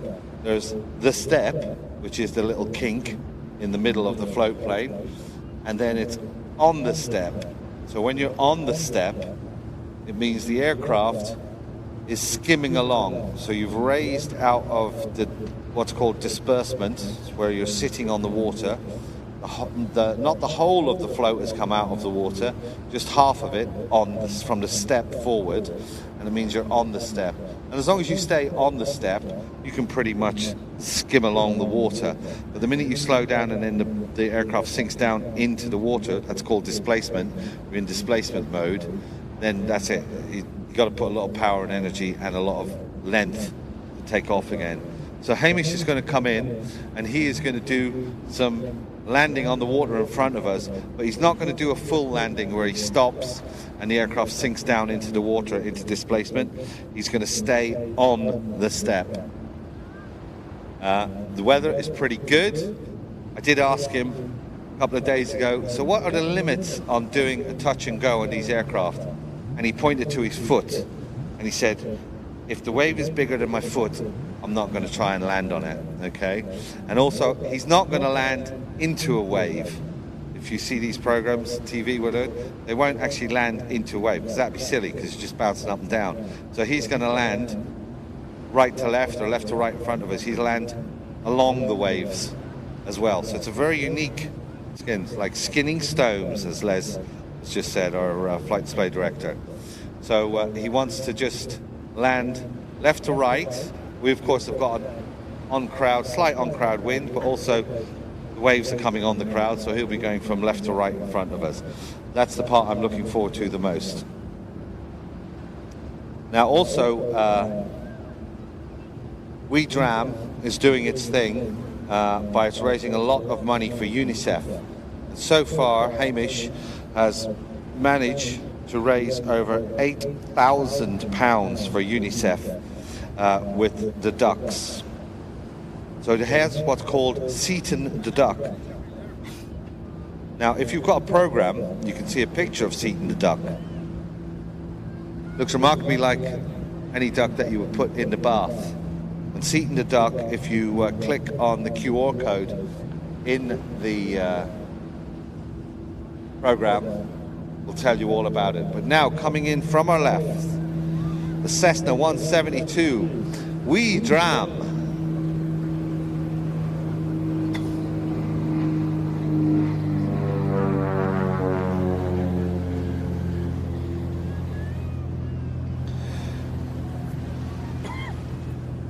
So you'd be very familiar with that Continental engine sound. We'll see that around.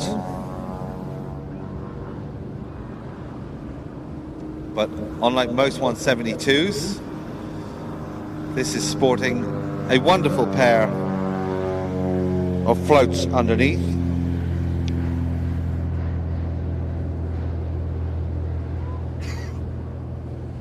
The floats are what are called a Whipline 23550A. And I'll be totally honest with you, I don't actually know what that means. Not big into floats on airplanes, but apparently they're like top-of-the-line amphibious floats. Aircraft is rated up to about 210 horsepower.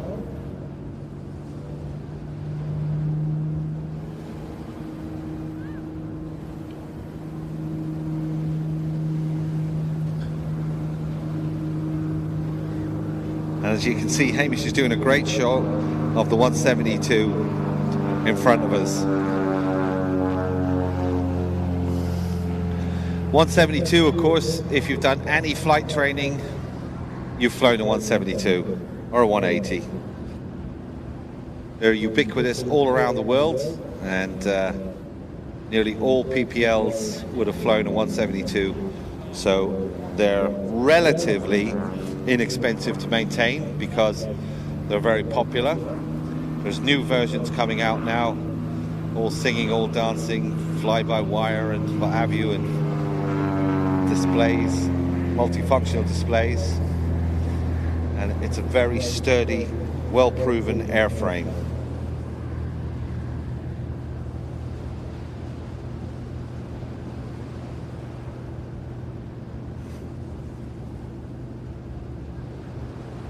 So Hamish, of course, is a local lad, and as I said, the aircraft is based out of Prestwick.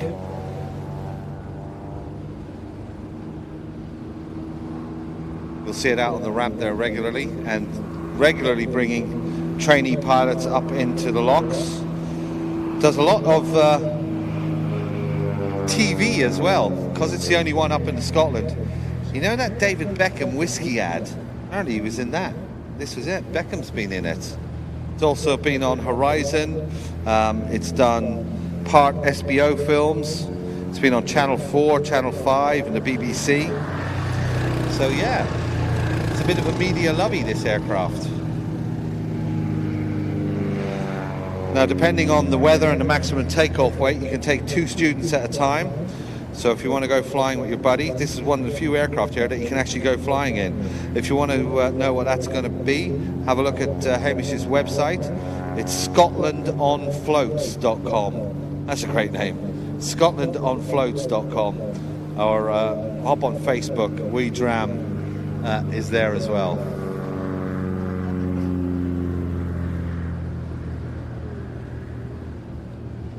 Okay. So Hamish has been on to our flight display director, and he's informed him he's getting ready to do his first splash and go. So this is the first for me. I'm sure it's going to be the first for you. Have you ever seen an amphibious Cessna 172 land on the water in air? Now, of course, because it's seawater, that's not good for aluminium. So once he does this, he has to get back to Prestwick, and the first thing he's going to get out is his jet wash. He's going to jet wash all of that seawater off the floats pretty much immediately. Pretty corrosive stuff to that. So ideally, he'd be landing on a lock. So here he comes, throttling back. The flaps, I'm sure, will be at full extension. Slow it down. I remember my check rides, I think it was about 60 knots or something. Get these things down to.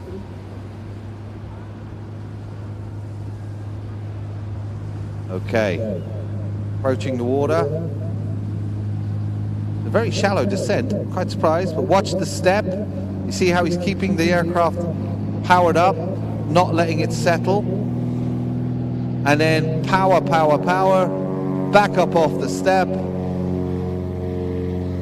and back into the airborne. Flaps didn't look full on that, looked about 15 degrees to me. So he obviously knew he wasn't going to come to a complete stop. But that is a first for me. Splash and go. So as I said, the trick is to keep the float half in, half out the water. Once you do, you go into what he calls displacement mode, and the aircraft sinks down. It's not a disaster, but it means that you've got to use a lot more power, a lot more run up, get the aircraft basically on stick from the surface of the water. So what he's trying to do is keep it so it's just the tip of the amphibious float in the water and just skim along it, which he did beautifully first time.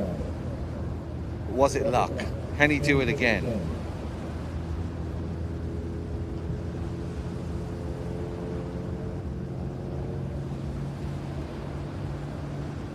Right, the landing light is on. Flaps are down. He will have selected power setting that he wants. Now just playing with the power, gently pushing forward, letting the aircraft sink down, but he's got to keep that nose up like that attitude. And there he goes, touching down, pulling back on the throttle, and now throttling back up, nose back up. I can see the rising water coming out He's got little rudders on the back of those float planes as well, so they're obviously helping him stay stable. Hamish, you did a great job.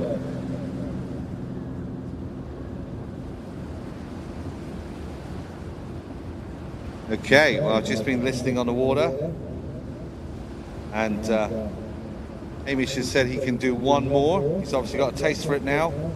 He's got to clean the airplane now anyway, so he might as well. So he's going to come back and do third and final splash and go for us, and then he'll come in and do one final run through as well. As I was saying, Hamish is passionate about supporting UNICEF, so do have a look at Seaton the duck. You can see him peeking out the window of the cabin. He's their mascot.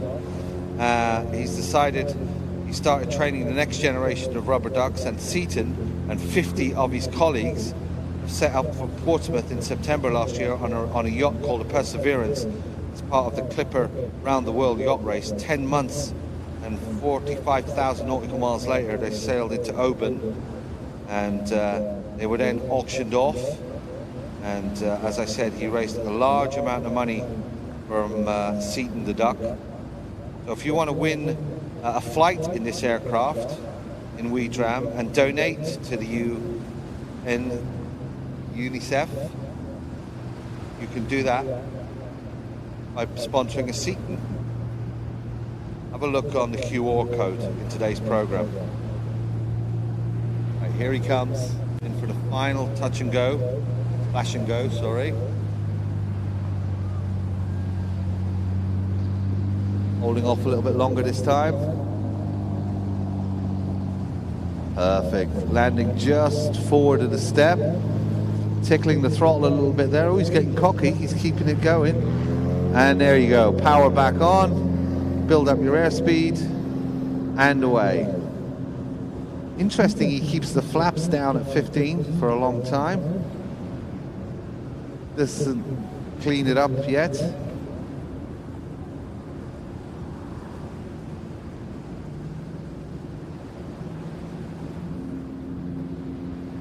So he's got to bring him around one more time from the right hand side. So as I said, if you want to support Hamish and UNICEF, please scan that QR code, and that will take you to the Just Giving page where you can donate £10 and leave your name and the word duck, and that means you go into the draw, which is later on in the week, and the winner of that draw is going to go flying in this aircraft. Considering there's a lot of space in there, I actually think you'd be able to bring 2 people at least. And they're going to notify the winner through the Ayrshire Daily News. So if you can't, or you don't have a program with you and you want to join in that draw, have a look at the Facebook WeDram, or have a look at the website scotlandonfloats.com.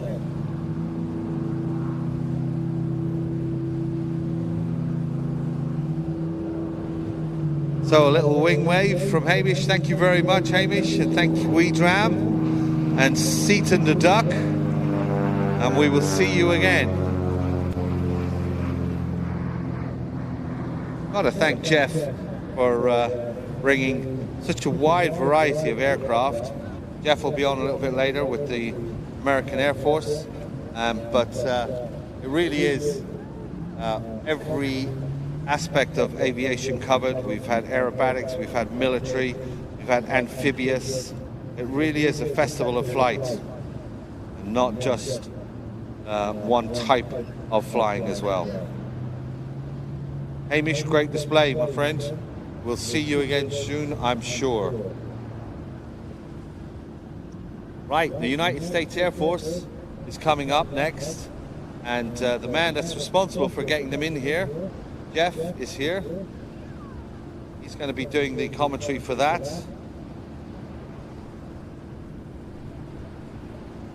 I'm going to hand over the commentary to him, because he has been instrumental in not just getting this aircraft here, but all of the aircraft. Jeff, take it away.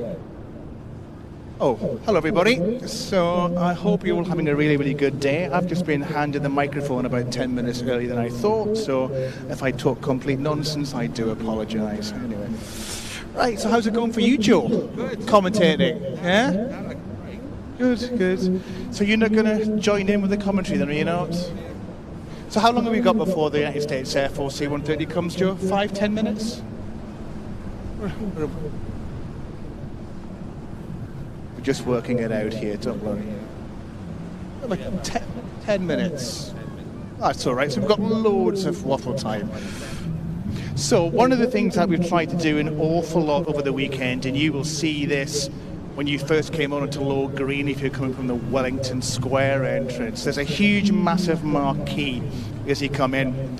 And that is our STEM marquee. That's our science, technology, engineering and maths marquee, where we've got companies from the Prestwick Aerospace Hub, as well as other companies from across Scotland as well. And they have a whole range of activities and all of their brilliant engineers and staff that are showing people what amazing opportunities there are in STEM careers. That's been really, really busy for the whole of the day.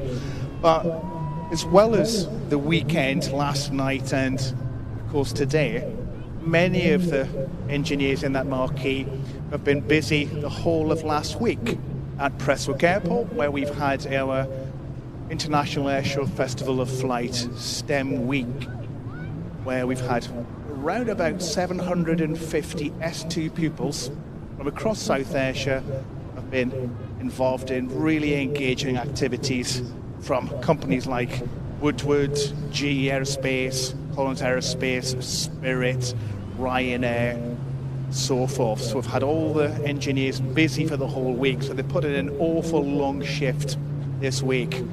So there's a huge amount of fun happening in that STEM marquee, and it has been absolutely rammed all weekend.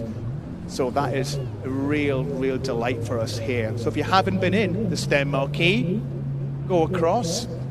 It's really busy because it's really fun. And one of the things that I didn't realise was what varied and brilliant career opportunities there are in Prestwick. The Prestwick Aerospace Hub is a wealth of opportunity. So if you're young, thinking about a career, not quite sure what you want to do, go across there and chat to all the engineers.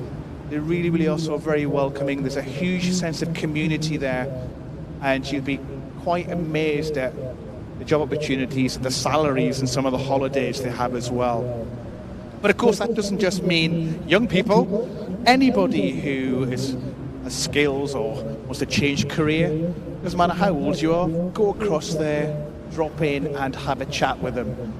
It really is a truly amazing set of people that we have at the Prestwick Aerospace Hub. So thank you very much indeed from everybody here at the International Ayr Show Festival of Flight, South Ayrshire Council, for all of the time that all of the amazing companies are put into developing all the STEM here for the Air Show this week and, of course, this weekend. One of the things that we do here at the Skylab, and we're very proud about this, how we've designed our air show, is that we design the flying display program that you've seen today and last night as well. We design that to fit around science, technology, engineering and maths. We're the only air display that actually does that in the UK, so we're really proud of what we're doing here in South Ayrshire. And one of the things that we've been busy working on for the last 6 or 7 months is to get the United States Air Force to display here for us. And without mentioning a particular gentleman's name at Prestwick Airport, because he's not given me permission, there's a wonderful chap who spends a lot of time engaging with international air forces at Prestwick Airport. And both him and I spent the last few months with some people from the United States Air Force Air National Guard. And we put in a whole stack of paperwork, and we waited and we chatted and we discussed and we planned and we waited and we chatted and discussed, and eventually about 3 weeks ago we got a tasking from the United States Air Force for the next item on the display program, which is a C-130J Hercules from the United States Air Force. So that will be something really special.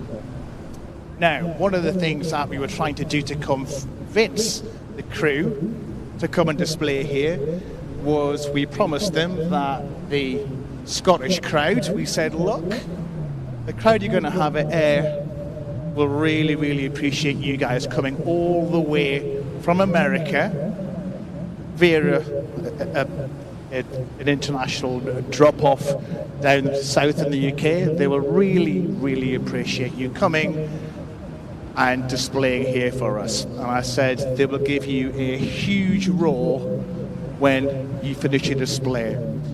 So I don't want you to let me down today, everybody. When these guys finish, I want you to give them the biggest roar that we've had all weekend, okay? So don't let me down.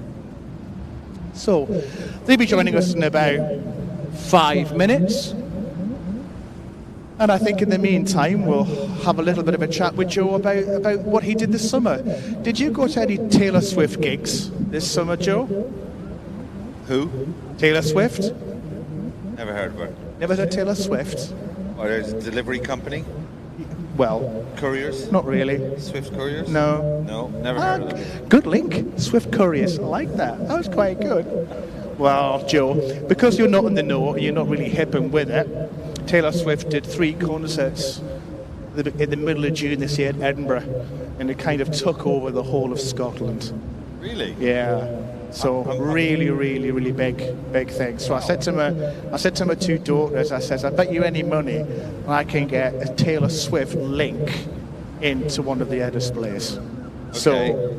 So one of them. Play our music, yeah? Yeah, for music. Okay, yeah. we can do that. So the challenge here for everybody is to spot that link during the display. Okay, so if you're a Taylor Swift fan and you've been taken over by the whole Taylor Swift thing this summer, watch out for the Taylor Swift link in this next display. I'm quite chuffed with that, actually, even though I do say so myself. Right. Are you sure? I've never heard of her. Is she on radio too? Yeah, Taylor Swift. Yeah, radio too. Yeah. I'll keep an eye out. Whatever, Joe. Get with it, mate. Come on.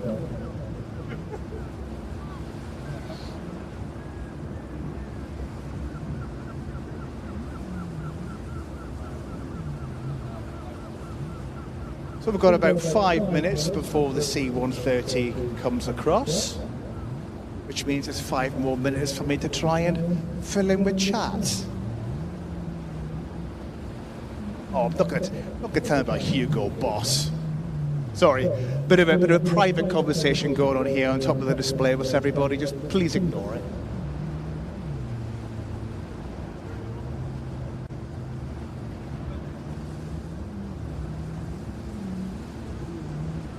Mentioned earlier on about the STEM week that we had at the airport for ST pupils. One of the things that we thought we'd try on the Wednesday evening of last week, we thought we'd try a little taster for families of what the ST pupils were doing during the STEM week. So we opened the door of Prestwick Airport to families, and we had 180 free tickets that went out so that Mum, Dad and the kids could come and experience what all the ST pupils did. Those tickets sold out in 35 minutes. And it's no wonder if you look at what's happening in the STEM marquee, because it's absolutely mobbed. So that was something really quite special that we'll try and do next year. We'll try and make more tickets available to extend into that STEM week, so that not just the ST pupils, but families can also get involved in what the Aerospace Hub are doing in a slightly more controlled and less packed environment than we have today.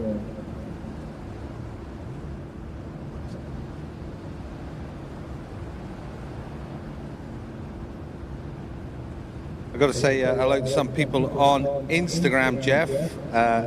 Joanne Stevenson. The clan are enjoying the commentary today, and it's having the first time here, so having a brilliant time. And a wee hello would be great. Go on, shout us.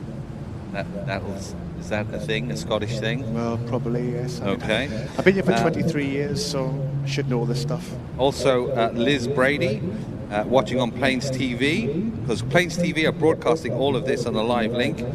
I hope you're enjoying it, Liz. And it's a bit weird saying hello to you. I don't know where you are, Liz. You're clearly not here, so you're watching it online somewhere around the world. Again, another one from Plains TV, Mark Salisbury. Wants to get a shout out for his son Sam, and hope he's having a cracker. Now this is important one for me. Gillian Hamilton wants to shout out the Royal Air Force cadets from 1271 Bathgate Squadron who are here, and big thanks to all the cadets. I myself was in ATC as well. Were you in the Air Training Corps, Jeff? I was in the ATC. I was in 242 Cramlington Squadron. So 242, 1349 Squadron Woking is mine. Yeah. And did you go flying with them as well? Yep, did that. Although I was silly, Joe, I joined the ATC far too late in life. I joined towards the end of my sort of age eligibility, and I wish I'd done it a lot earlier. The ATC is a fantastic organisation. I think I was 14 when I joined. Yeah, probably about that age. About 15 or 16. What did you go flying in with the ATC? Chipmunk. Yeah, Chippy as well with me. I was like, this is it. I'm going to be the next Tom Cruise. Of course, Tom Cruise wasn't out there, but, you know, you got the gist of it. Bruce Willis was better looking, Joe. Yeah. But strangely enough, joining the ATC, I actually found out I didn't want to join the Royal Air Force because I took a sort of dislike to the, you know, your shoes have to be polished to gleaming high and everybody's going to wear a belt buckle. And it was good for me because it made me realise, okay, well, maybe I don't want to join the Royal Air Force, but there is other ways to get into aviation, and it took me down the civilian route. So just because you join the ATC doesn't mean that you then automatically have to go onto the Royal Air Force. But if you're thinking maybe the Royal Air Force is for you, it's a really good, it's like a sieve. You know, you can pass yourself through, and if you can stand it and you put up with the ATC, you think, okay, I like that lifestyle. Camaradie's amazing. I learned so much. It was just the discipline side of it I didn't quite gel with. Yeah, the ATC is a really good route to go, Joe. And if you're going into university as well, another route you can go into the RAF, if you want to, you can join the University Air Squadron. Yeah. And one of the things that I do in my day job, Joe, I sit on the University of Glasgow and Strathclyde Military Education Committee, which means I spend an awful lot of time with the University of Glasgow and Strathclyde Air Squadron, also known as UGSAS. Wow. And they are the young people that are walking around in the green flying suits today. So if you see somebody that's wearing a green flying suit, have a chat to them, and they will tell you about what they're doing in the Air Squadron. And one of the things that I think is really good about the Air Squadron is that it enables you to experience things that you probably would not experience at university. And that really puts you in a position to have a really cracking, more competitive curriculum vitae. Really develops your interpersonal skills, your problem solving, and I thoroughly recommend anybody going to university, because it is actually Freshers' Week in a couple of weeks. When you're going around all the student union and student clubs, drop into the University Air Squadron tents, or indeed the Officer Training Corps tents, or the ERNU, which is the Navy of the University Royal Naval units, because they really are a fantastic way to experience something different, develop skills that are really suited to you for jobs, and you don't have to join the services after you finish. Back in the day when I was 30 odd years ago, Joe, you had to go in. And in fact, 5 years afterwards, you were potentially able to be drafted, but no longer. It's a much more flexible route in, and I can't recommend that enough. In fact, we actually had 3 UGSAS students helping us at the airport STEM week. Rory, Kira and Cara. There you go. Who helped us, and they were amazing. Many ways to get involved in aviation, and we saw the Grobs as well. Cheap way to go flying, people. Absolutely. I still go gliding. Gliding's really good. And I love gliding. Keeps you in the basics. I've got to get a shout out to Eden Monroe. It's to Annie and Gordon. They're here on their 50th wedding anniversary. And that's cheers from Keith, Gail and Sandy. And that really is a way to spend your wedding anniversary. Come down and spend it at an air show. Well done, you. Would it be possible to get a shout out for Blair Inglis, Sean Leonard and James Hall? That's from BI Truck Spotting. Probably a thing, isn't it, truck spotting? From Cami as well. He wanted to say a big thanks for last night, the pyrotechnics. He said his favourite display so far.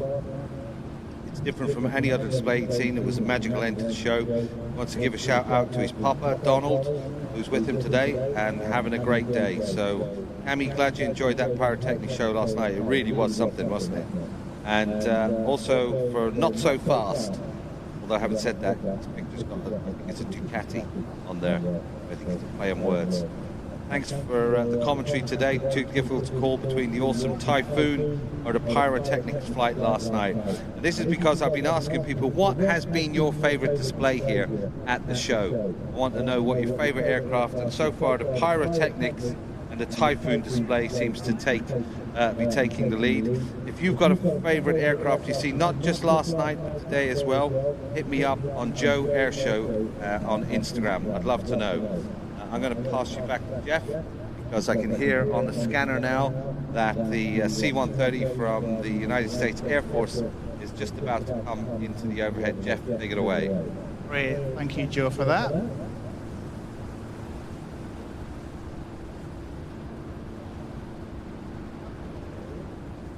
Okay, so if you look out towards sea, you can see the silhouette of Hercules coming in now. Just heading in towards us, just off the heads of Ayr.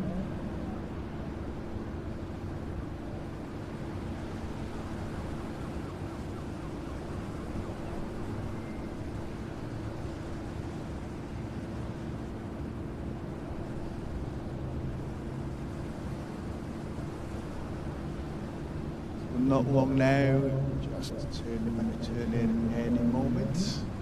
In the first of its 3 flypasts. Flypast now constitutes of 3 individual flypasts. Here we come. Just turning in now for the first of flypasts. It's the C-130J from Hercules from the United States Air Force.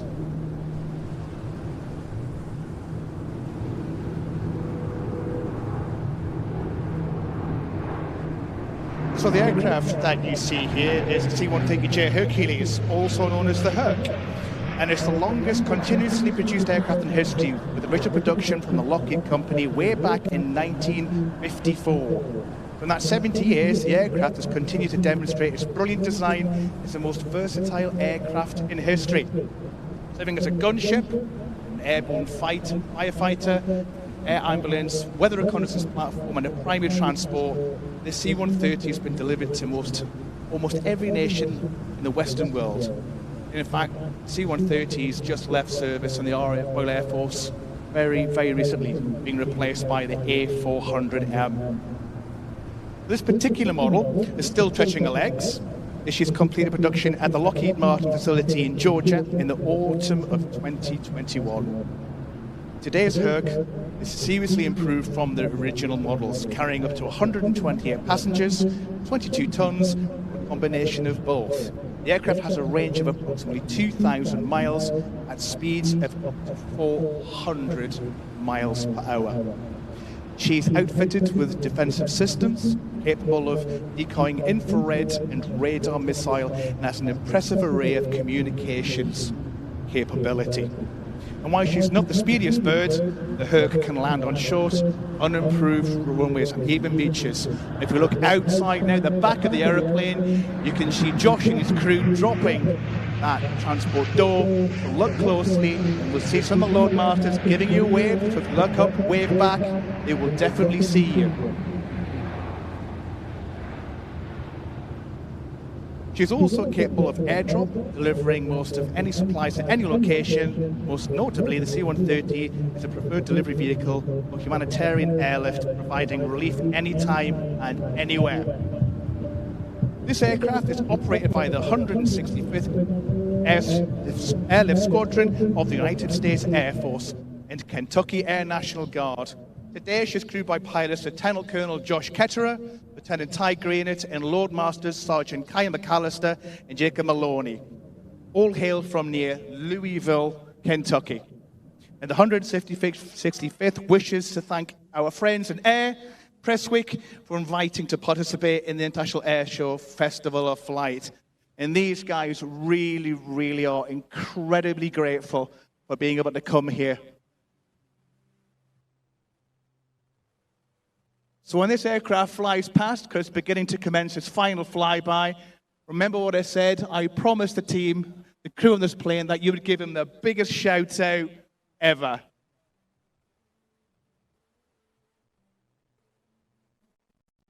And I mentioned before about Taylor Swift. This aircraft is 70 years old in production. So in terms of American transport aircraft, this really is the last great American dynasty. Okay, folks, let's give it up for Josh and the C-130J from the United States Air Force. Give it up, Air, come on.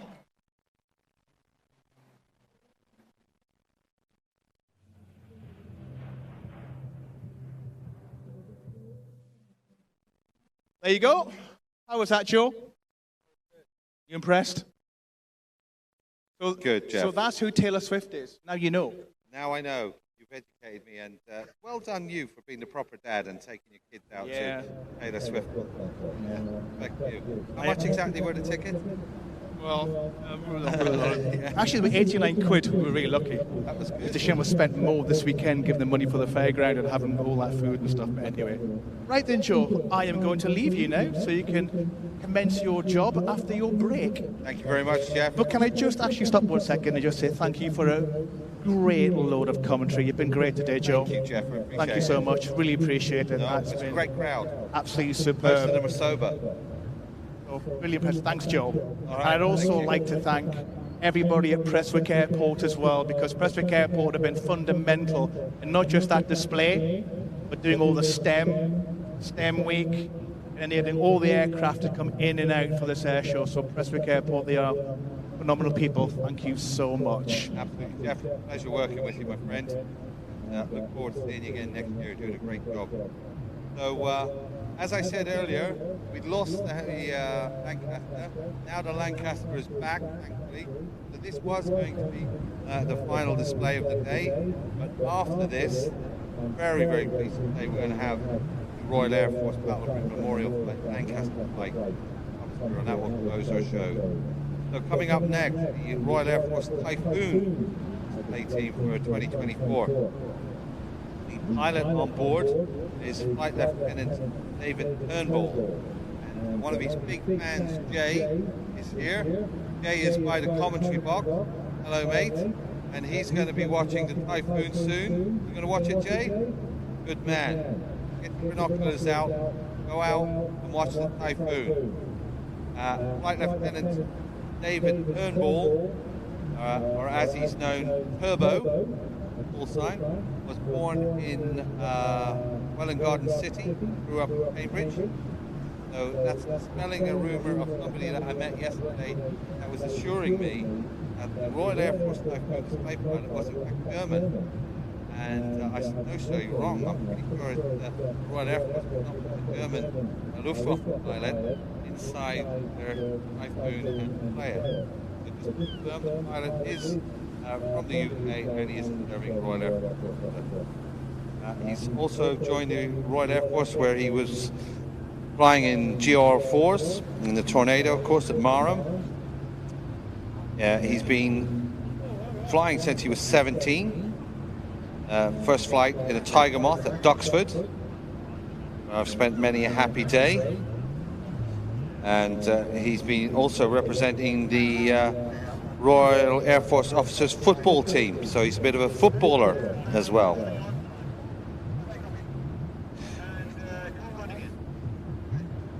So just heard Turbo come on frequency, and he's going to have what's called his TOT, time on target. Turbo joined the Royal Air Force as a direct entry in 2010 after completing his A-levels.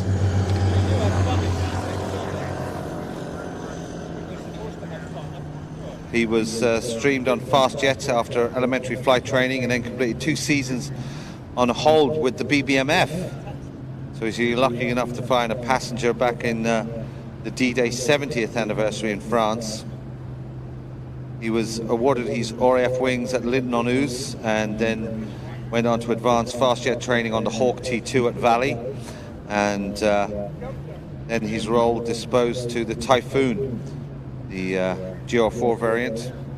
And as you see from Turbo's display, the Typhoon's immense performance and maneuverability coupled with its weapons capability made it a clear choice for the RAF's combat air platform following the retirement of the Tornadoes, the F-3s and the GR-4s. Now, the Typhoon itself is going through a massive upgrade, especially with its radar. It's got a new radar coming on stream over the next few years called Radar 2, and this is going to transform the Typhoon in the battle space, more than doubling its range. It means it's the key word they're using is interoperability.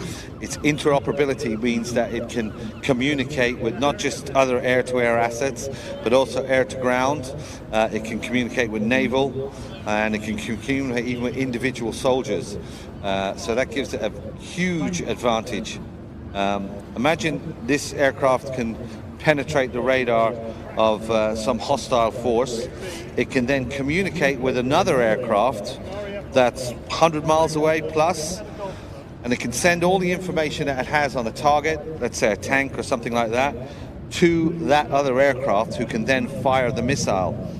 It can even program the missile on the other aircraft hundreds of miles away, so the pilot who's flying with these other aircraft doesn't even know it, but the Typhoon is using his weapons. Of course, there'll be a sign coming up to light up another target. Amazing piece of technology. And that's just one of the many facets of this aircraft. It's a 4.5 generation aircraft, and it will be around for many, many years to go.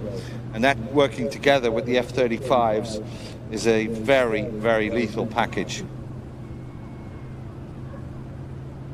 So we'll probably hear him before we see him. Again, I did say earlier on, if you have young children that are susceptible to noise or sudden noise, please be warned, because this is very, very loud.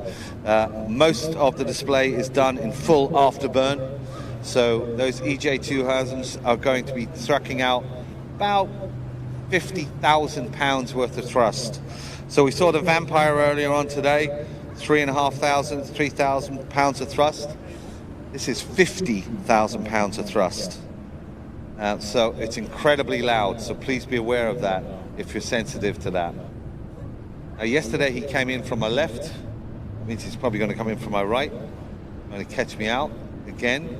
You'll also note a very distinctive paint scheme on the aircraft, and that's to commemorate the D-Day invasions. This year, obviously, it was a big celebration over there, a remembrance. Most of the people coming in, for them, that will be their last journey there. So you'll see the invasion stripes on the top when he comes in. So I can see him way off on my left-hand side. And he's just called Turbo running in. So get your eyes to the skies. It's time to bring the noise.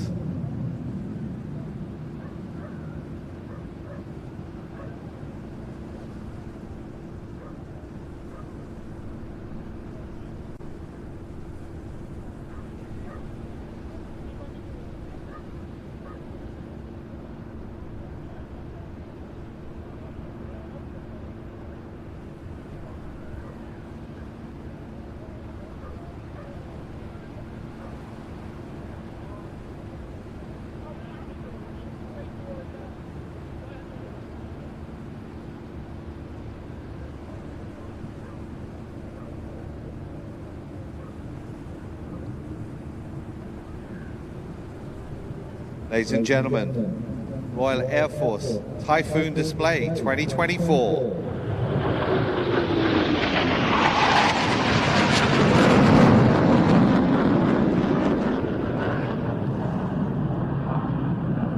Arriving at 700 miles an hour. Turbo breaks away from the crowd now. Watch as he goes into a 9G turn.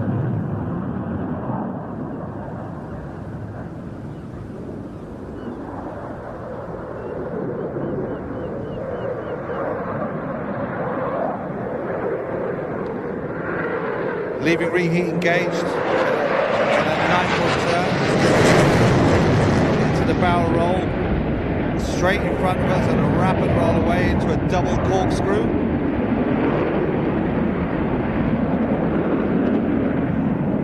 Now watch as Turbo repositions the aircraft onto the B axis. He's going to be pointing straight at his crowd center. He's going to pull the aircraft back right in the middle of the crowd, giving us a great plane form view of the underside of the aircraft and that delta-shaped wing.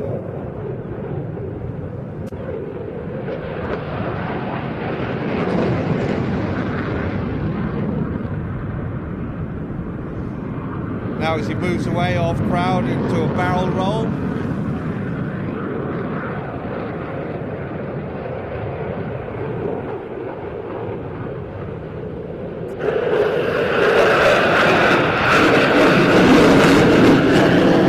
Rolling the aircraft out in the shape of a barrel.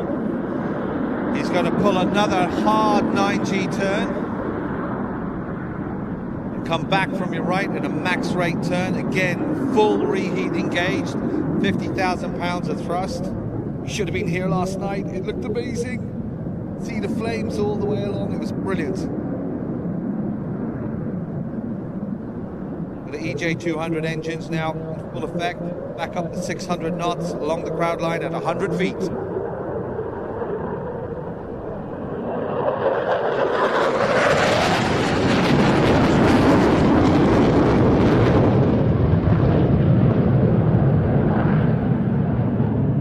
Watch as Turbo pulls away from the crowd again, pulling a constant 9G in that turn all the way around. Assisted by that full body G-suit, pressure breathing, he's able to counter that effect by using G-straining maneuver. To avoid the fact that his body weighs now about the size, about the same as a Formula One car.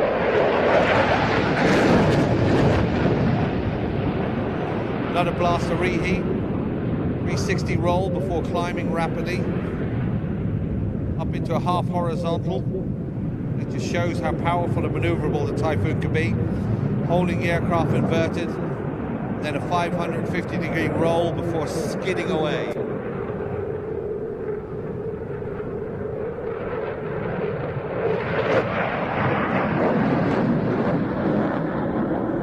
Now double aileron roll. Now he'll pull the aircraft back around, and this time as he comes from a right in front of us, he's going to do a slow roll. Look at the leading edges of the delta wing. That's where the control surfaces are, not like a traditional aircraft where the ailerons are at the back. Leading edge slats. Look at the change in the shape. Low roll at the front section of that delta wing.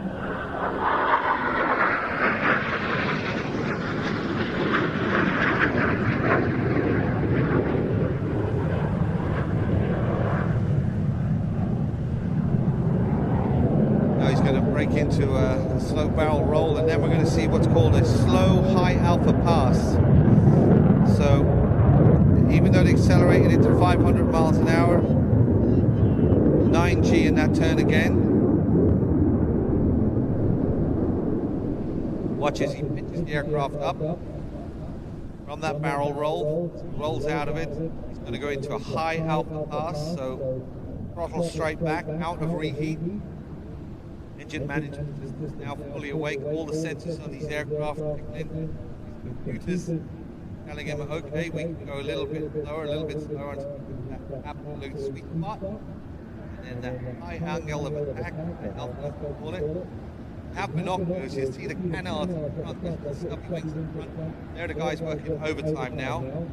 They're making sure into a stall.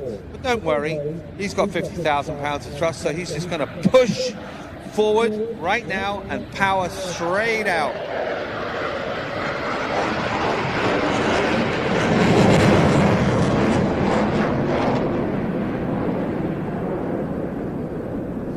So as you can see, even when you're stuck at that low energy envelope,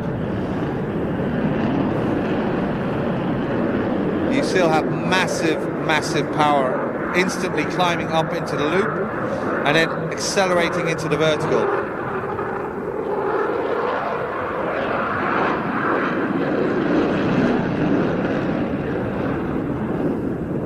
So as amazing as this aircraft is from its flying characteristics, you have to understand this is a weapon of death, and it has some features on there you would not believe.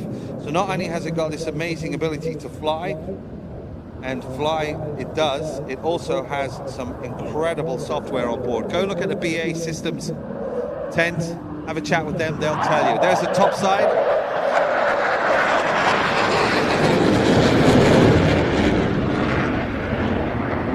So instead of your positive G, that was a 3G negative weight turn. So that horrible negative G makes all the blood rush to your head. Now he's going to turn that back into positive as he hurtles back towards the crowd. Now half horizontal coming up. Turbo's going to pull up and over, leaving the jet upside down, pointing at the crowd. And then he's going to spin into a max rate turn with the reheat slammed forward. Here he goes. Pull, pull, pull, pull, pull.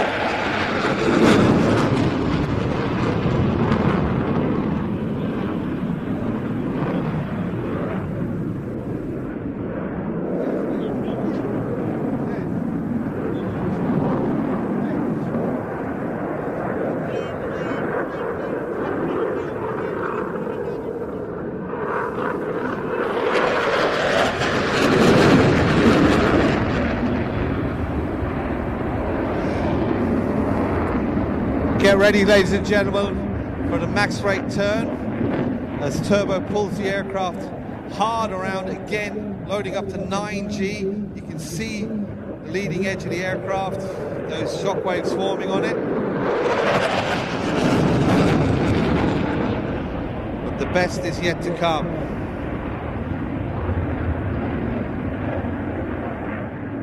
Into his barrel roll. We're getting ready for the final maneuver. Ladies and gentlemen, get your cameras ready. The aircraft is going to come straight towards us on the B axis, heading right for the bus. It's disconcerting. But then he's going to pull straight back on the stick, and he is going to hit the afterburners and send that aircraft up to 12,000 feet above us in full reheat. Ladies and gentlemen, the Royal Air Force Typhoon Display 2024.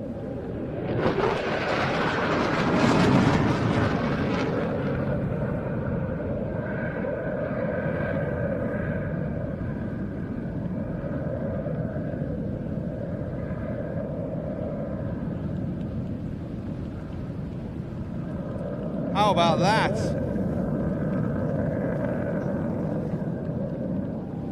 So the Royal Air Force, of course, representing here today with 4.5 generation fighter aircraft, the latest and greatest. But now, close to show, we're going to go back in history to one of the aircraft that is probably the most important strategic bomber in the Second World War, and quite easily you can say help shape the Second World War. Battle of Britain Memorial Flight, B-17. Now, we got some bad news earlier when they said it was cancelled because it had a technical problem, but big respect to BBMF and the engineers that are working on it. They pulled out all the stop and they got this aircraft back up and running for us. We're forever grateful. So hang around because the best is yet to come. Royal Air Force Lancaster PA-474.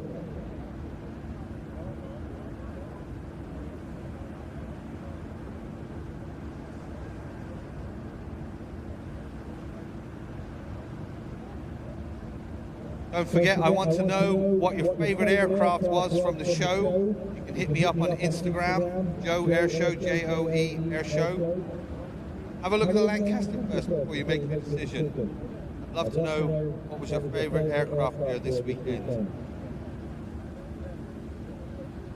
So, ladies and gentlemen, as a special treat, the Lancaster is going to come in not from the seaside, it's actually going to come from behind us, over the town, and do what we call an on-crowd arrival.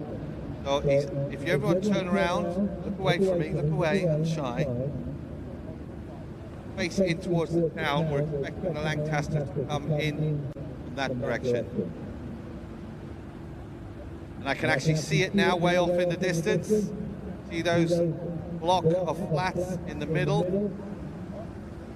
It's heading straight towards us, so get your cameras, turn around. I'm not going to talk a lot when the Lancaster is flying because you just need to hear those Merlins and not me go on. So let's just stand back, listen, and remember why these aircraft are flying. Least we forget. Ladies and gentlemen, it's my pleasure to introduce Royal Air Force Battle of Britain Memorial Flight, Lancaster.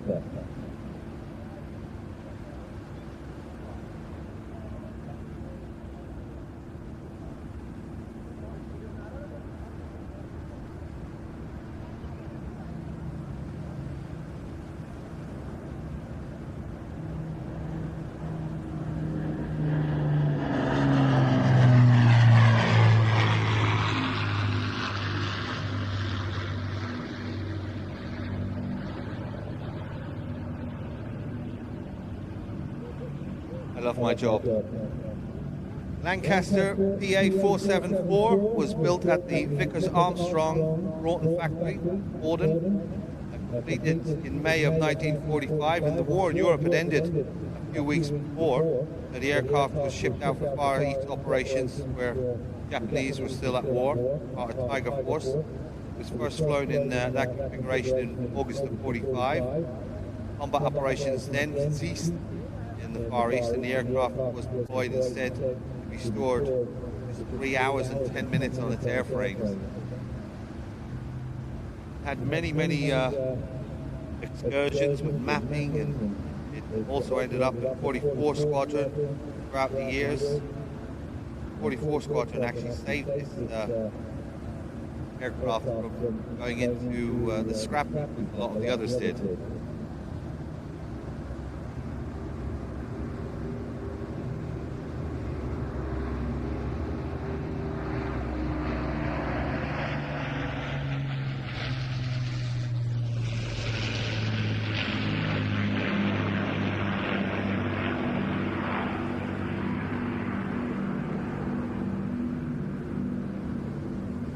In April of '64, 474 was adopted by the Air Historical Branch for display at the RAF Museum at Henlow, and it was out in the open there to await the opening of the new museum. Then the CEO of 44 Squadron, which was the first ever Lancaster squadron, said, "Hey, can we take this? I want to keep it important. Our last flying Lancaster." The aircraft found it was structurally sound. Permission was granted for the 474 to make a single flight from Henlow to Waddington in 1965.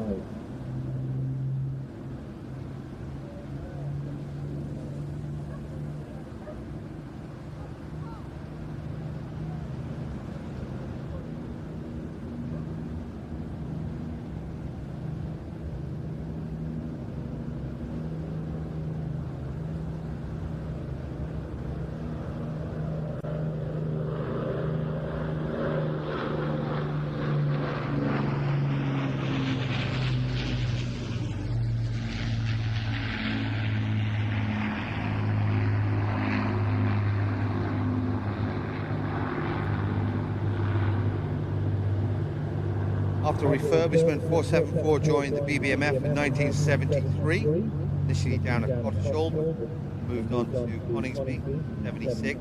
474 was officially adopted by the City of Lincoln back in 1975, and permission was granted for the aircraft to display a coat of arms and the name of the city on the nose, which you will always see the aircraft in front. They do change the colour scheme most years to represent different aircraft, but the City of Lincoln is permanent.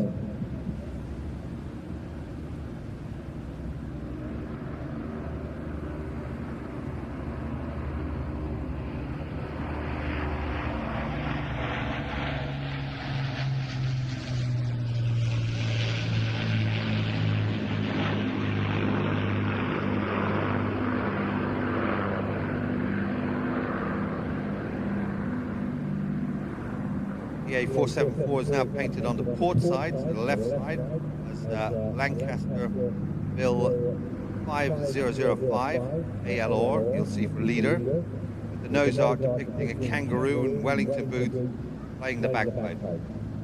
Strange mix, you say, Joe, but that represents the mixed nationalities, the Scottish, the Australian, and the Welsh people who were crewing that particular aircraft, W5005. 51 operation missions with 460 Squadron from Binbrook, then was transferred over to 550 Squadron at North Wellington.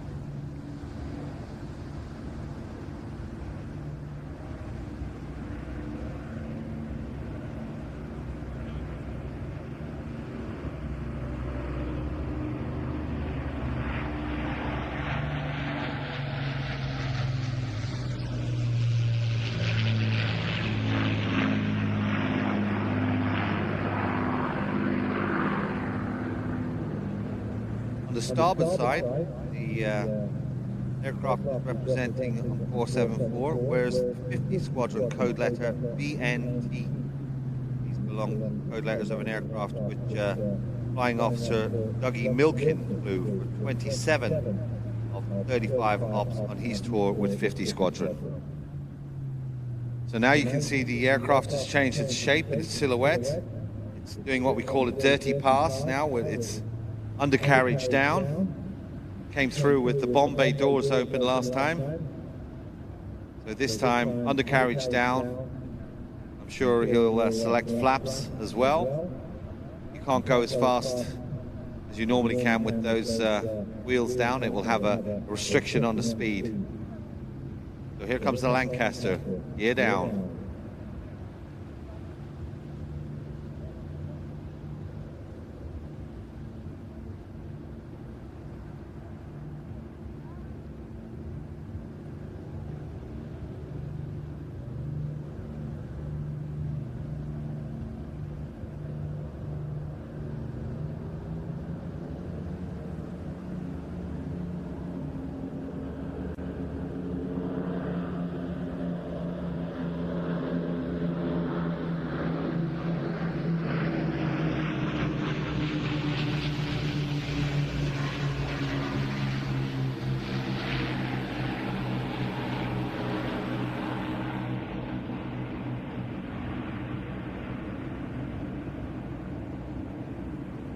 I hope someone got a photo of that.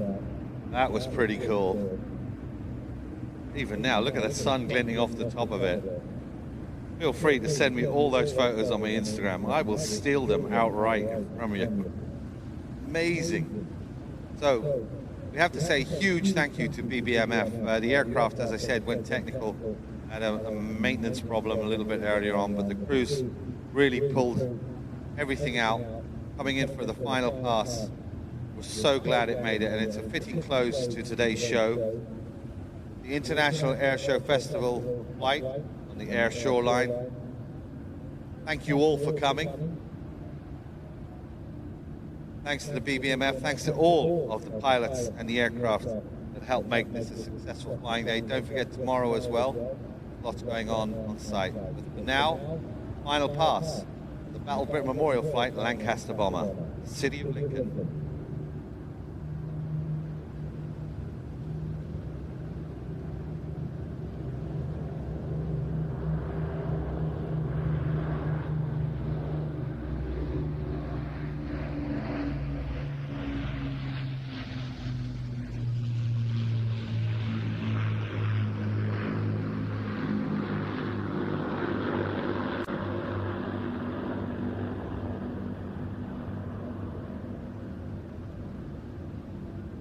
You can hear in the background that the Royal Air Force band has returned back to the main arena.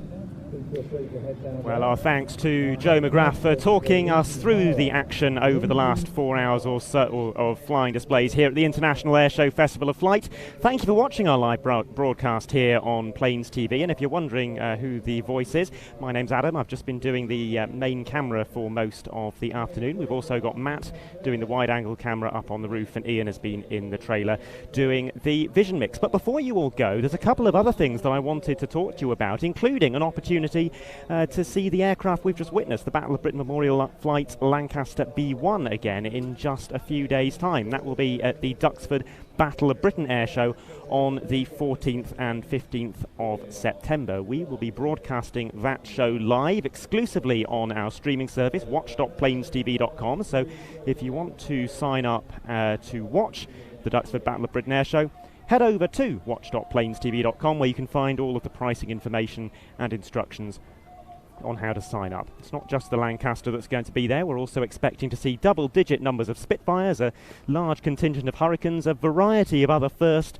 and Second World War fighters, plus, remarkably, 2 types of B-17. B-17G Flying Fortress Sally B, which we are very familiar with, but also the Swedish Air Force historic flights Saab B-17A, a type that has not visited the UK for many, many years, and I don't think we have ever filmed it before. So we're very much looking forward to that. Here is a little taste of what you can expect to see if you join us from Duxford next weekend.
So what we just showed you is the traditional finale of the Battle of Britain Air Show.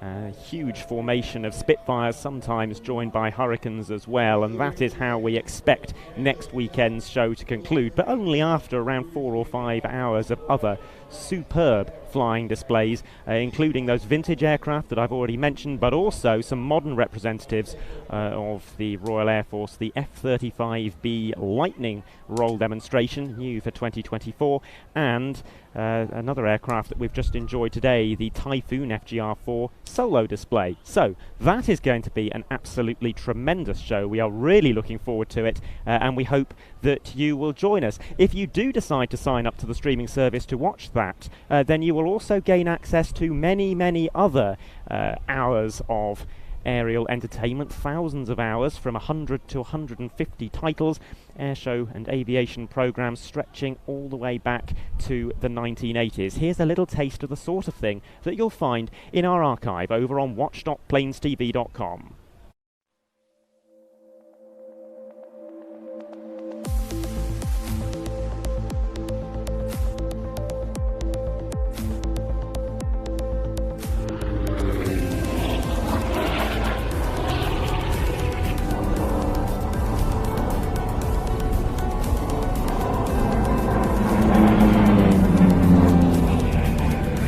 Former Czech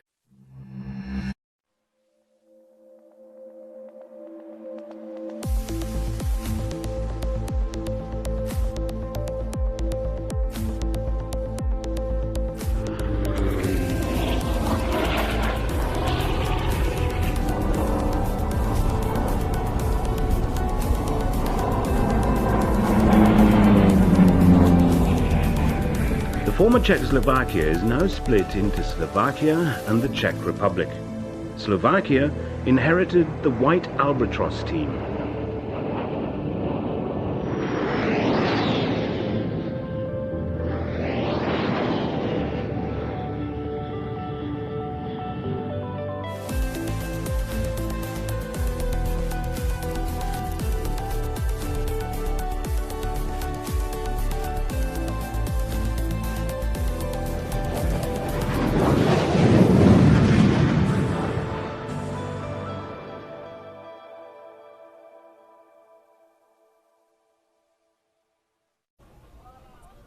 So quite a variety of things on the streaming service, and we've covered, I would say, 2 of 3 categories. Category 1 is stuff that we've already filmed. Category 2, live broadcasts that are still coming up. But Category 3 is programmes that we are editing but have not released yet. And one of those is our Royal International Air Tattoo 2024 highlights programme. 2.5 hours of action from the world's biggest military air show. And that was a show that included 20 hours of flying displays, 13 fast-jet solo displays, 6 national display teams. And we have that highlights programme in the works. We are aiming for release on the 1st of November. Here's a look at what's coming up. A very good morning, everyone, and on behalf of the Royal Air Force Charitable Trust Enterprises, a warm welcome to the world's greatest military air show, the Royal International Air Tattoo 2024.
So that programme is currently in the edit. If you would like to see that when it is released in a few weeks, if you would like to see the airshow live broadcast from Duxford in a week's time, if you would like to have access to all of the archive programmes, then head over to watch.planestv.com and you will find all the information you need to sign up to the streaming service. The crowds are dispersing. It is the end of the show here in Ayr, and what glorious weather we have been blessed with. Quite bad weather leading up to the show, then we've had this wonderful weather window, and then it's going to get a little bit cold and grey again over the next few days. So we've really lucked out with the conditions.